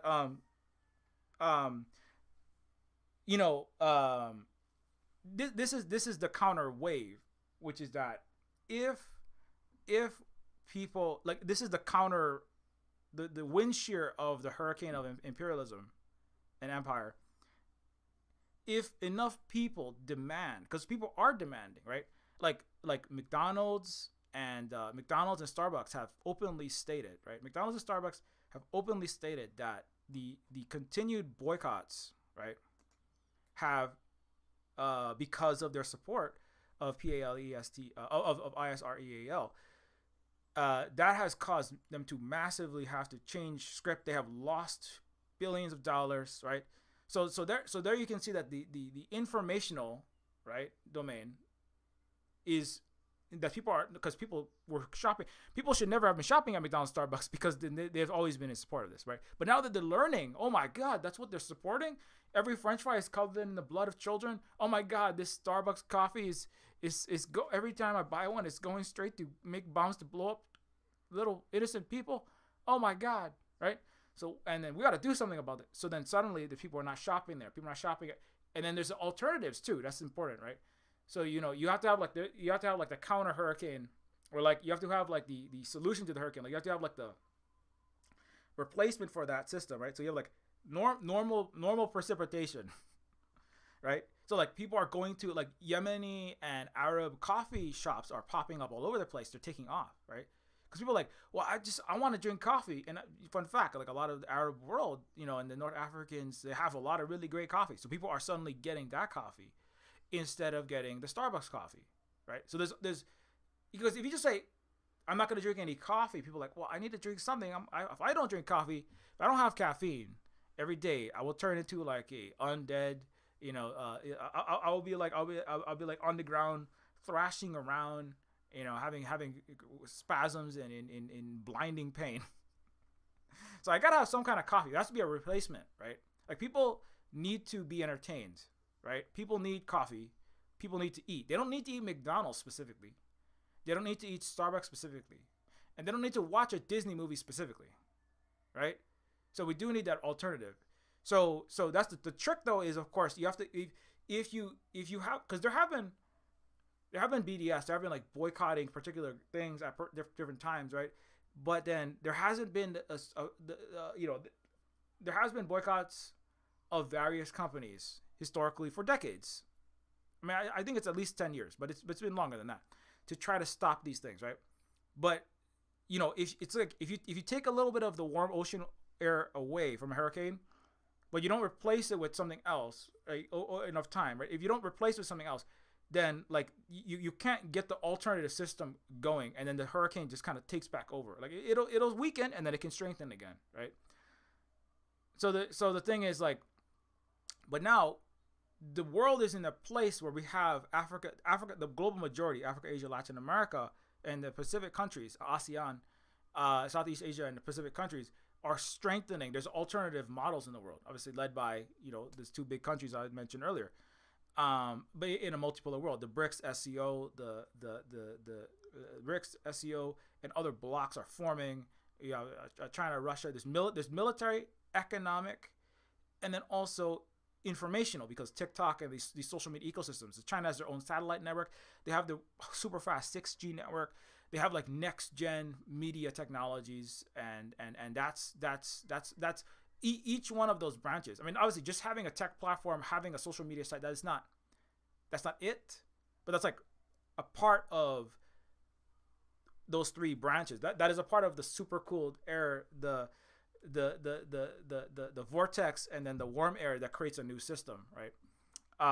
And I'm not saying that China and Russia are going to be another hurricane. It's like a non-hurricane precipitation system where the warm air heats up and you have lifting condensation, and then the cool air rains back down, and people can grow things under that. It's hard to grow things in a hurricane, It's hard to thrive in the middle of a hurricane. Hurricanes happen, but we don't need constant 24/7 hurricanes everywhere on the planet destroying everything. Certainly not Category 7 pyro-NATO hurricanes with lightning strikes and sharks in them. Shark Pyro Hurricane NATO. Coming soon on Silver Spook Network. No. So but now when people boycott now, at the rate too, you need a significant critical mass to really make a big change. Like it puts a big crack in the armor of the empire, right? Which it has, right? So then suddenly people are now shopping not at Starbucks and not at McDonald's. They're going to alternative things. The global colonially, they're like, well, I don't have to go to the U.S. imperial system. I don't have to go to U.S. dollars, right? But like, it was hard to, like, a lot of people were not happy with the United States global current reserve currency, where everybody had to use U.S. dollars that gave them exorbitant privilege and allowed them to suck everyone's resources into themselves and maintain the empire, and the global evil that hurt them all. But they're like, we don't have an alternative to the U.S. dollar because it is stable. Like it was horrible. Americans can spend as much as they want. They can get all this cheap, easy stuff, especially boomers and Gen Xers. Not so much the younger generations, but and then certainly the billionaires in America they can use all the dollars they want, and we have to get more dollars from them. That gives them a privilege over our currency and over our stuff. This is not fair, right? Nobody liked that, but they use the dollars because a dollar in Iran could be used for a dollar in Brazil, and a US dollar in Brazil could be used to exchange something for a dollar in Venezuela, and the Venezuela to Vietnam, and Vietnam to China, and everybody had to use that. China to Russia was majority US dollars, right? Nobody really liked the United States that much. right? Overthrowing countries, starting wars everywhere, everything I just talked about, global colonialism. They just took over for the Europeans after World War II. Nobody liked colonialism. Nobody really likes neo-colonialism, but they used the dollars because they had to. People tried to get out of it, but then it's like they got pushed. The hurricane's centrifugal force was so strong that it wasn't enough to kind of get people out. When the United States, it was actually, this again, the U.S. is run by idiots. So the West has always been run by mostly idiots. Some occasionally have a few competent people, mostly idiots, but really horrible idiots, really selfish, good liar idiots. All right, lie, cheat, steal, be an idiot. That's what Mike Pompeo said. That's what Caesar said. Lie, cheat, steal, be an idiot, right? And then destroy your empire and marry your horse. Set your own Rome on fire, just like America's wildfires. So if you try to get out, when they tried to get out, but when the United States said, we're going to start this war, we're going to sanction Russia, we're going to take all your dollars and we're going to just rip them out of your hands, right? People are like, oh my God, the US dollar is stable, but if I keep doing trade in dollars, if I keep my savings in dollars as a country and as individuals and as corporations, etc., I could lose everything. That, I mean, it's stable, and I can get energy from Iran, or I can get goods from the South American neighbor country, or I can trade for phones from China, or I could get all these other things in these dollars. But like, I could also lose all my dollars. Like, what happened to Russia? They're doing that to other people too. They're doing that to anyone. They're doing that to American citizens. Oh my God, right? And so the United States decided to do that, and then mega economies like Russia, and then China was watching that like, oh my God, they could do that to us. China is not the lowest dollar reserves. They're not buying any treasuries. They're not buying any U.S. Debt, and they're de-dollarizing everything, right? So it was the United States chose to do that. That caused them to lose. So the United States is if the United States is like the latest of a 2,000-year hurricane, taking that metaphor again, because a hurricane is a good metaphor for an imperial, racist, capitalist, colonial system, because it is multiple prongs that all together, right? The spinning motion, the warm water, and the super cool air, you need all of those present to make that hurricane happen, right? Even if you have one or the other, it might or might not happen. When it starts, it's hard to stop, right? It can be stopped, but it's hard to stop. When each one dwindles, so what the U.S. did is like the U.S. took like 1 billion tons of ice and dumped it into its own warm water when it sanctioned Russia and took Russia's dollars, because then Russia said, oh my God, now we have to find a new currency. So then suddenly the hurricane lost a bunch of energy, right? And what has that accomplished also, right? Russia is now the fastest growing economy, the biggest, strongest economy in Europe. The U.S. proxy war on Russia did nothing. The Ukraine war did nothing. What now? They openly, U.S. and NATO, NATO is just, again, the old Europeans that didn't leave their crap hole and directly jump all the way into the United States lifeboat for Europe. And they're all, NATO, U.S., they're all saying, well, we got to keep trying because but they're all, Russia is stronger than ever. The U.S. and Europe are worse off than ever, right? So they dump, by attempting to fight Russia, they shot themselves in the foot. The world is de-dollarizing faster than ever thought. It was suspected it would take decades. Like it would take at least a 2030 or 2035 or 40 to get where we are now, where we have like major countries are like down by 20%, 30%, 40%. They're what the trade and savings they used to do in dollars, right? The U.S. can barely get, it's I think the interest rate is at like 4.5%. The Treasury, getting people to basically, Treasuries is to getting people to basically, float, keep the United States government afloat. They can't sell their Treasury bills. They're in real deep water. They're in deep stuff right now, right? Like the U.S. People talk about, the national debt is so big, and it's a problem. But as long as the world is forced to keep, again, as long as the empire can keep forcing people to use the denarius for the Romans, or they keep forcing the world to use the dollar, they can keep things going, right? There's like, it's like, so it's big, but it's like, it's like the hurricane. Oh my goodness. Well, we're a really big hurricane. This is like, we're going to run out of fuel, right? But it's like the hurricane, from the hurricane's perspective, there's no limit. It can become category 6. It can become category 7, right? The U.S. is just a category 7 Western white imperialist capitalist hurricane, right? It's just like, it's category 7 patriarchy, right? And oligarchy. The only thing that matters is like if you start running out of the water, right? The hurricane can get as big as you want. The U.S. can do as much of this as they want. But if the world stops using their dollars, if they can't enforce their planetary world reserve currency and make everybody do that, so they can also control events and sanction and cut people off and starve people to death by cutting off their access to energy and food with the dollar that they have, right? That is its own horrible synergy between the military and the economic branch. Then they're suddenly that's the limit, and so now the U.S. is reaching that real limit, right? Economically, the U.S. its power has definitely peaked and is on a steep decline, right? That's why they're so They took a guy. His first name rhymes with Blot and his last name rhymes with Fritter, and I can't say his name because I think that I might get in trouble. Right? But the fact that the level of censorship is so blatant, it's like the U.S. can't even claim to not be an autocracy. It can't even claim to have a Bill of Rights now, right? It's just like laughable, right? It would be much more efficient to quietly censor, the few radical voices or the few like truth-saying voices to keep the empire of lies going, right? And they did that for the last 70 years, right? But now they're just like banning American government, military, well-known officials that they're not pro-Russia. He even says he's not pro-Russia. The guy, he's like a white guy. He was in the U.S. military. He worked for the high levels of the U.S. federal government. It's like an international representative, right? Now he says things that people who like certain wars are not gonna like, but he's not like a foreign agent. Or he's not like anti-American. He's like really trying to do what's best for Americans, right? But it's so bad that they had to ban his passport. They had to take his ID, or they took his passport. They banned him from being on any media. He can't be on YouTube. He can't be on Twitter. He can't be anywhere. He can't talk, right? So that's like that level is like that is just. And it's one thing to do that to like a black person or like a native person, like a poor native person or like a poor brown Hispanic.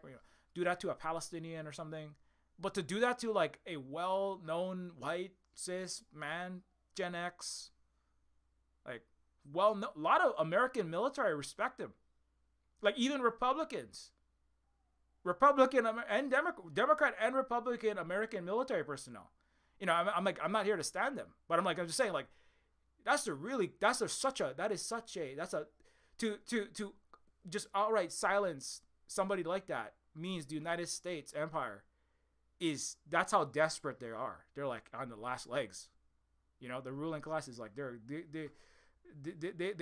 are going down the toilet. Like their hurricane, they're on 10% warm water. The troposphere, the super cooled air, the informational control, that air is warming up. It's kind of like the Arctic air now. It's all warming. What the hell happened? Where is our super cooled air that makes our vortex of the empire spin, right? These young people, we can't control what they're saying.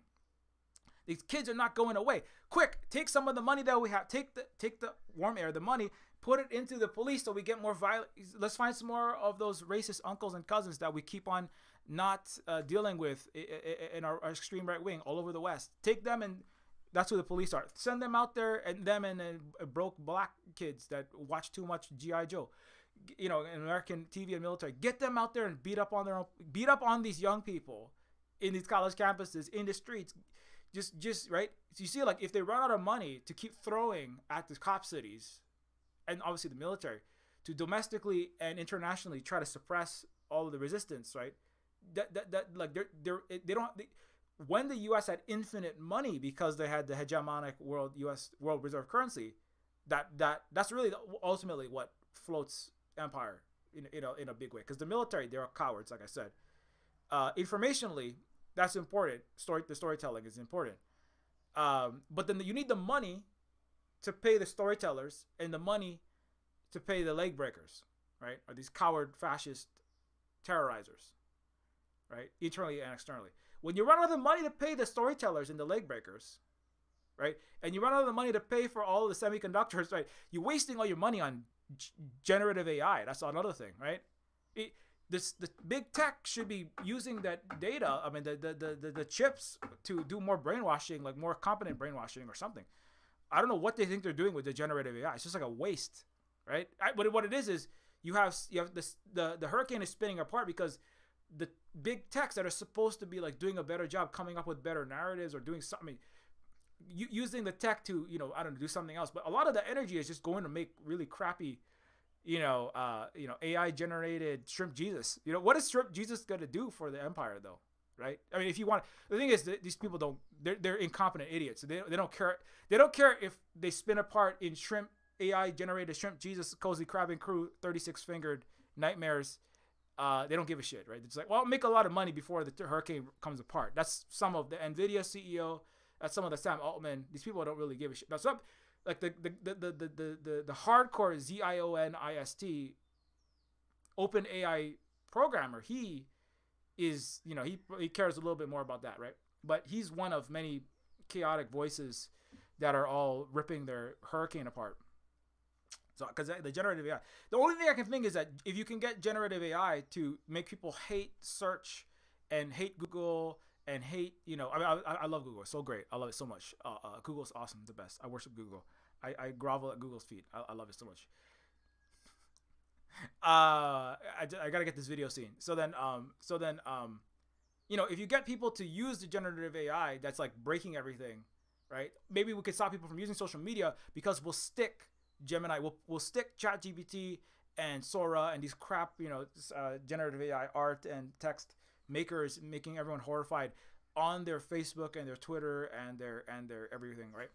If you can control what platforms they're using, then maybe that could be something. Or you can make disinformation. I think is what they want. Whatever the Wired says is what they're doing. Wired is projecting, non-state actors or some other government could meddle in a democracy using generative AI generated propaganda, right? So that's what they're doing, right? So the United States and the corporations are all generating AI generated propaganda. The thing is, it sucks. Nobody wants to look at it, right? You're like, look at all of these, enemies that are all like, look at all of these evil, brown people that are fighting against our colonialism somewhere, right, in the Middle East, right?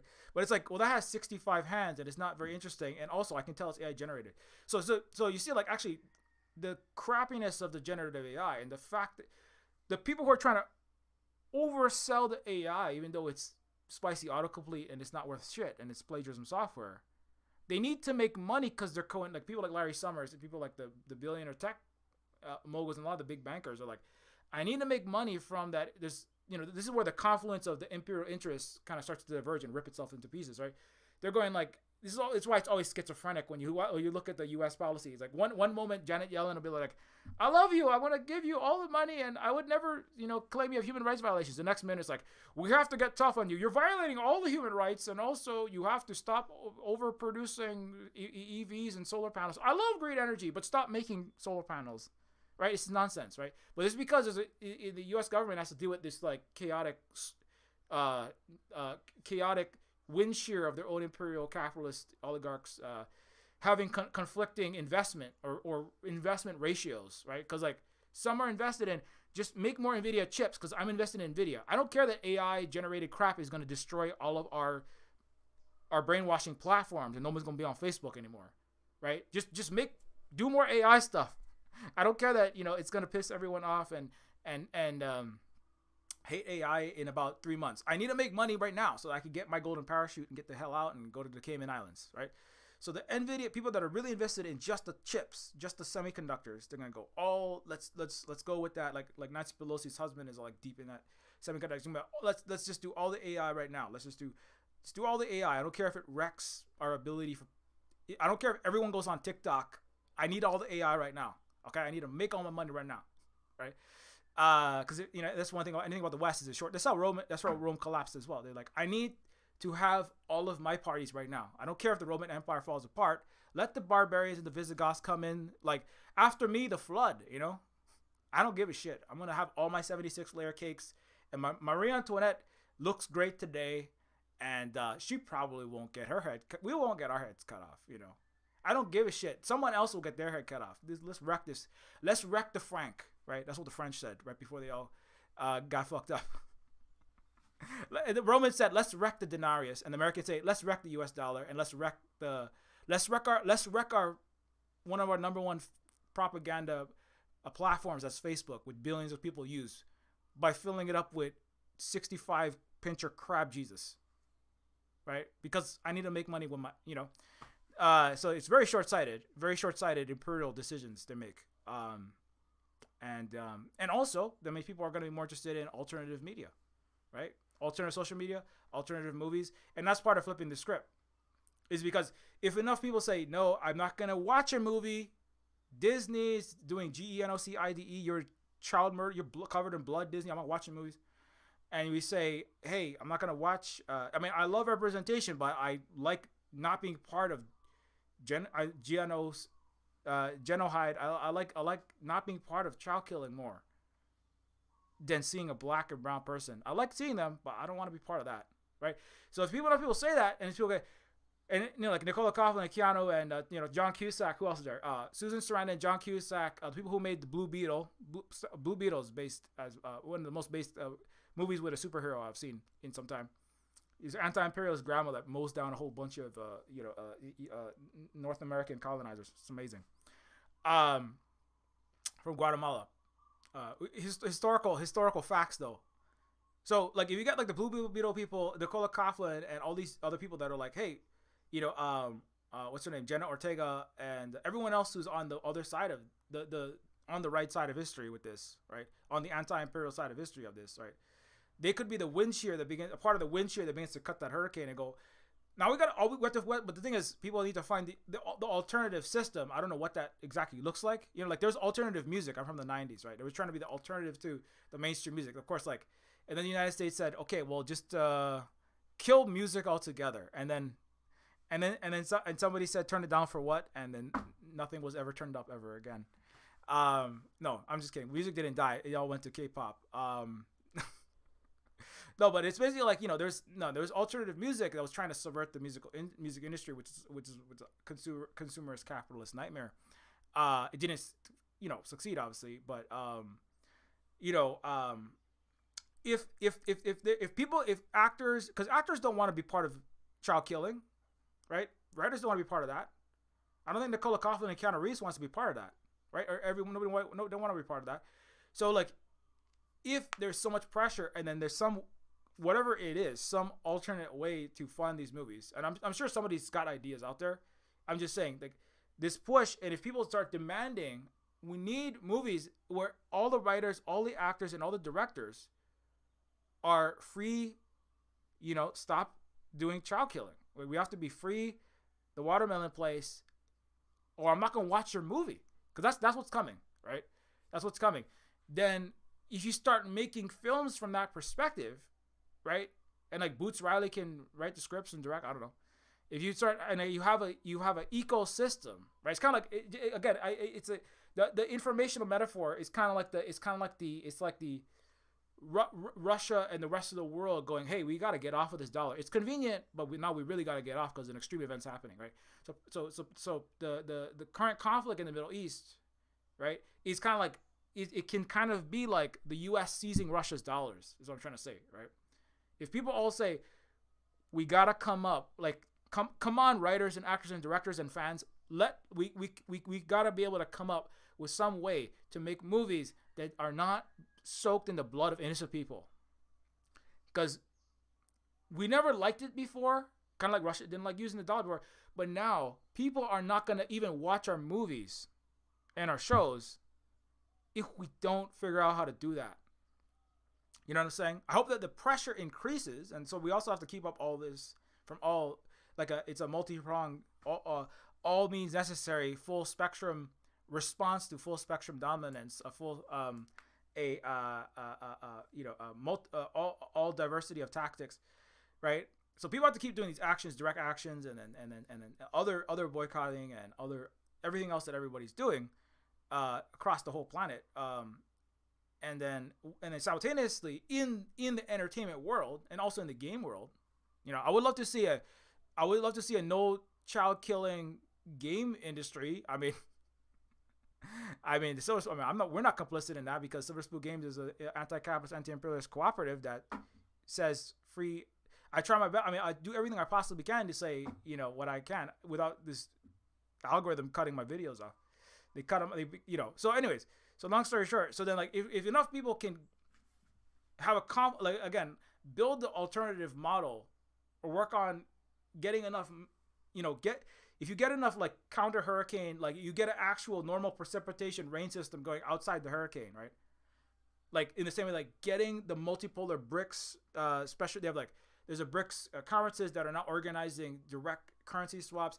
They have like alternative currencies, like go back digital central bank backed currencies, and they have an alternative multipolar non-US hegemonic dollar system to work with, and they're people are doing well in that, right? So China, it's as a country, as I said, it's like an alternative. It's socialism with Chinese characteristics is giving people alternative. It's also an alternative place to go to if you don't like your American or European or Canadian life because it's falling apart, right? Canada is having a massive homelessness and disability and environmental problems, right? Canada is like huge swaths of it's on fire. Canada is burning down to ash and brown nothing, and China is like is regreening itself, right? Just as another example, right? So people are leaving to go there. That's another reason why people are leaving, right? So if people can build an alternative to the Hollywood system, the same way you build an alternative to, if your life sucks in the capitalist hellscape West, you can try the socialist East. If your dollars are not a good currency to use, try yuan or this new basket of currencies, right? Try the non-dollar system, right? If you don't like debt traps from the IMF that they take all your house and your education and forcefully keep you undeveloped, try the cheap Belt and Road forgivable loans, and you get lots of free stuff, and they develop your industry, and you keep the wealth inside your country, right? If you don't like getting blown up, try joining Belt and Road, and we'll build stuff instead. If you don't like military, because that's all the U.S. knows how to do, let's try doing green energy outside of the West, right? Because they don't do any. They only talk about it.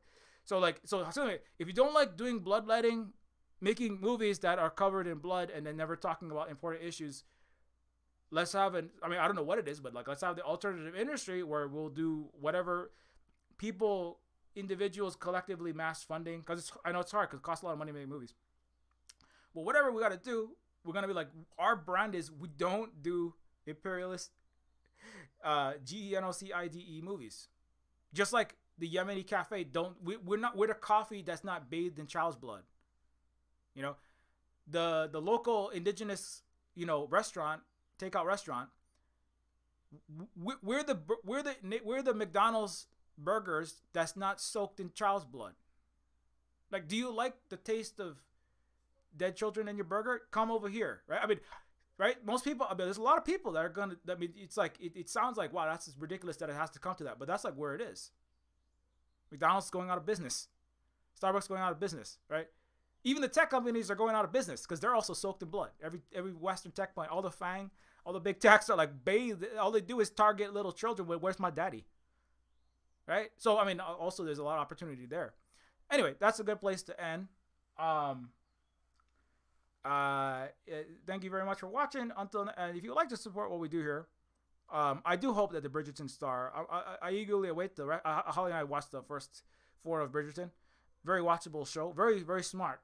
They can't unfilm Bridgerton and then not release the last 4 shows. So Nicola's like in the middle of that, is like doing lots of these fundraisers. Very, very, very, very good tactic as well. Do check out the show though. It's a steampunk era. It's not steampunk, but it's a 1800s drama, I guess. 1800s drama, very, very watchable. Has like some Game of Thronesy elements. There's a lot of intrigue, but not less murdery and politically nasty. But it's a fun show in an alternate Europe with lots of people of color in 1800s British with a black queen. So I did a little video about Bridgerton as well. If you would like to support us though, you don't look like you have to watch it, but do support actors doing the right thing. You can also help us at the Silver Spoon Cooperative with a direct support through Ko-Fi as well. You can help us out, and we really appreciate every dollar that comes that way, because we don't have tons of money. I understand it's not easy because it costs a lot of money to make art, especially like very expensive art like movies and TV shows.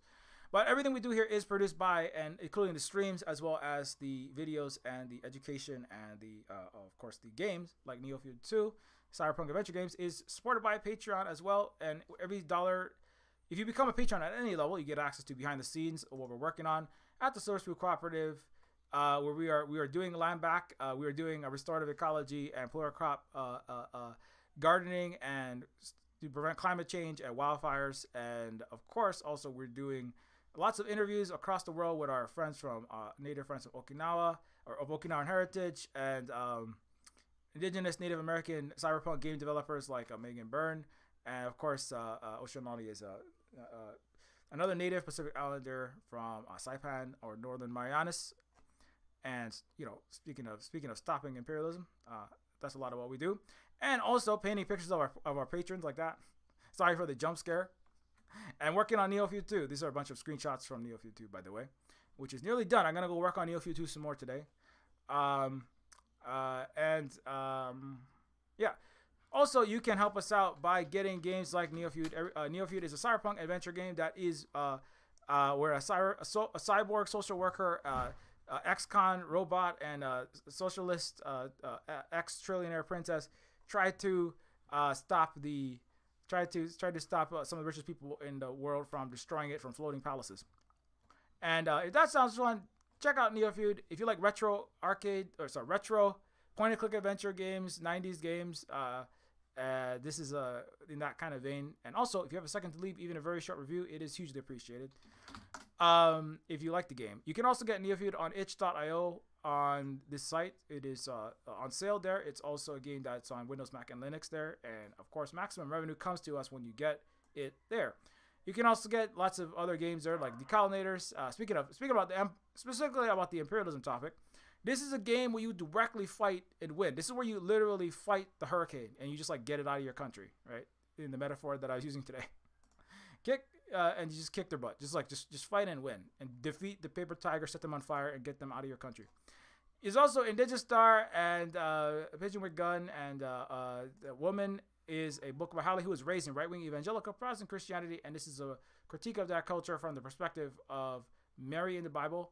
And it is also free, or you can support us with a donation when you pick it up. You can follow at Silverspoon Games at octodon.social or at Silverspoon Games at mastodon.social on Mastodon. You can also follow on Twitter. We also have a Twitch channel if you want to follow that. And you can also follow on Twitter at the Silverspoon Guy, minus the E and at Silverspoon Games, minus the E and silver for the games related stuff.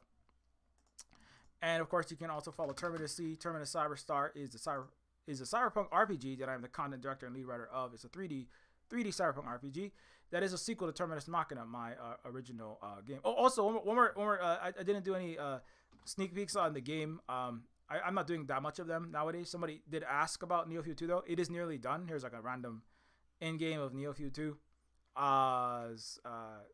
in-game footage that I'm currently working on. And here is an image of the fusion of Neofeud 1 and the Terminus world, the Terminus Machina world.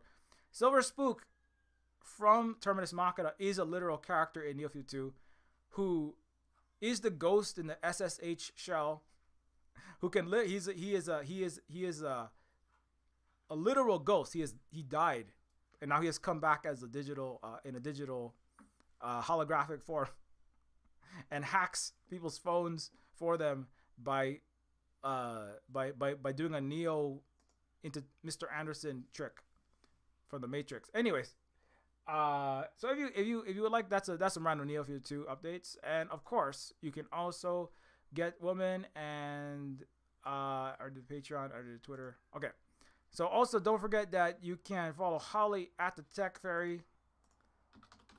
Holly at the Tech Fairy is of course partner, and here at the Silver Spoon Cooperative, for free, the Watermelon Place, Hawaii, and more, Massive Public, Queer, married to myself, parent of two, a writer for the Kate Nix Music and Variety Show. And Holly is, of course, sharing all this important stuff. And thanks everybody who is on the list here, on the Patreon list. Without your support, it is difficult for us to keep on doing this work. So thanks to all of our ongoing Patreon supporters, massively appreciate. I'm very close to getting Neofeud 2 done. I'm trying to get back on, like, finish one scene every week. I'm kind of like hammering out the last. I'm still just like hammering out the last code, bugs, graphics. There's like incidental stuff. I'm like, oh my god, I need another animation there. Oh my, yeah, I need that's gotta get finalized. Oh, this part, this writing gotta fix that. So I'm very close to the end, but I'm working as hard as I can to get it done. And as soon as it's done, if there is a alpha version of Neofeud to test, as soon as it is available, it will be offered to patrons to try. So consider joining for that. And that's it. Until next time, keep mirror safe, be excellent to each other. Let's flip the script on the on the global informational Death Star, and let us do some really cool stuff in the future. And see you on Twitch if you want to hang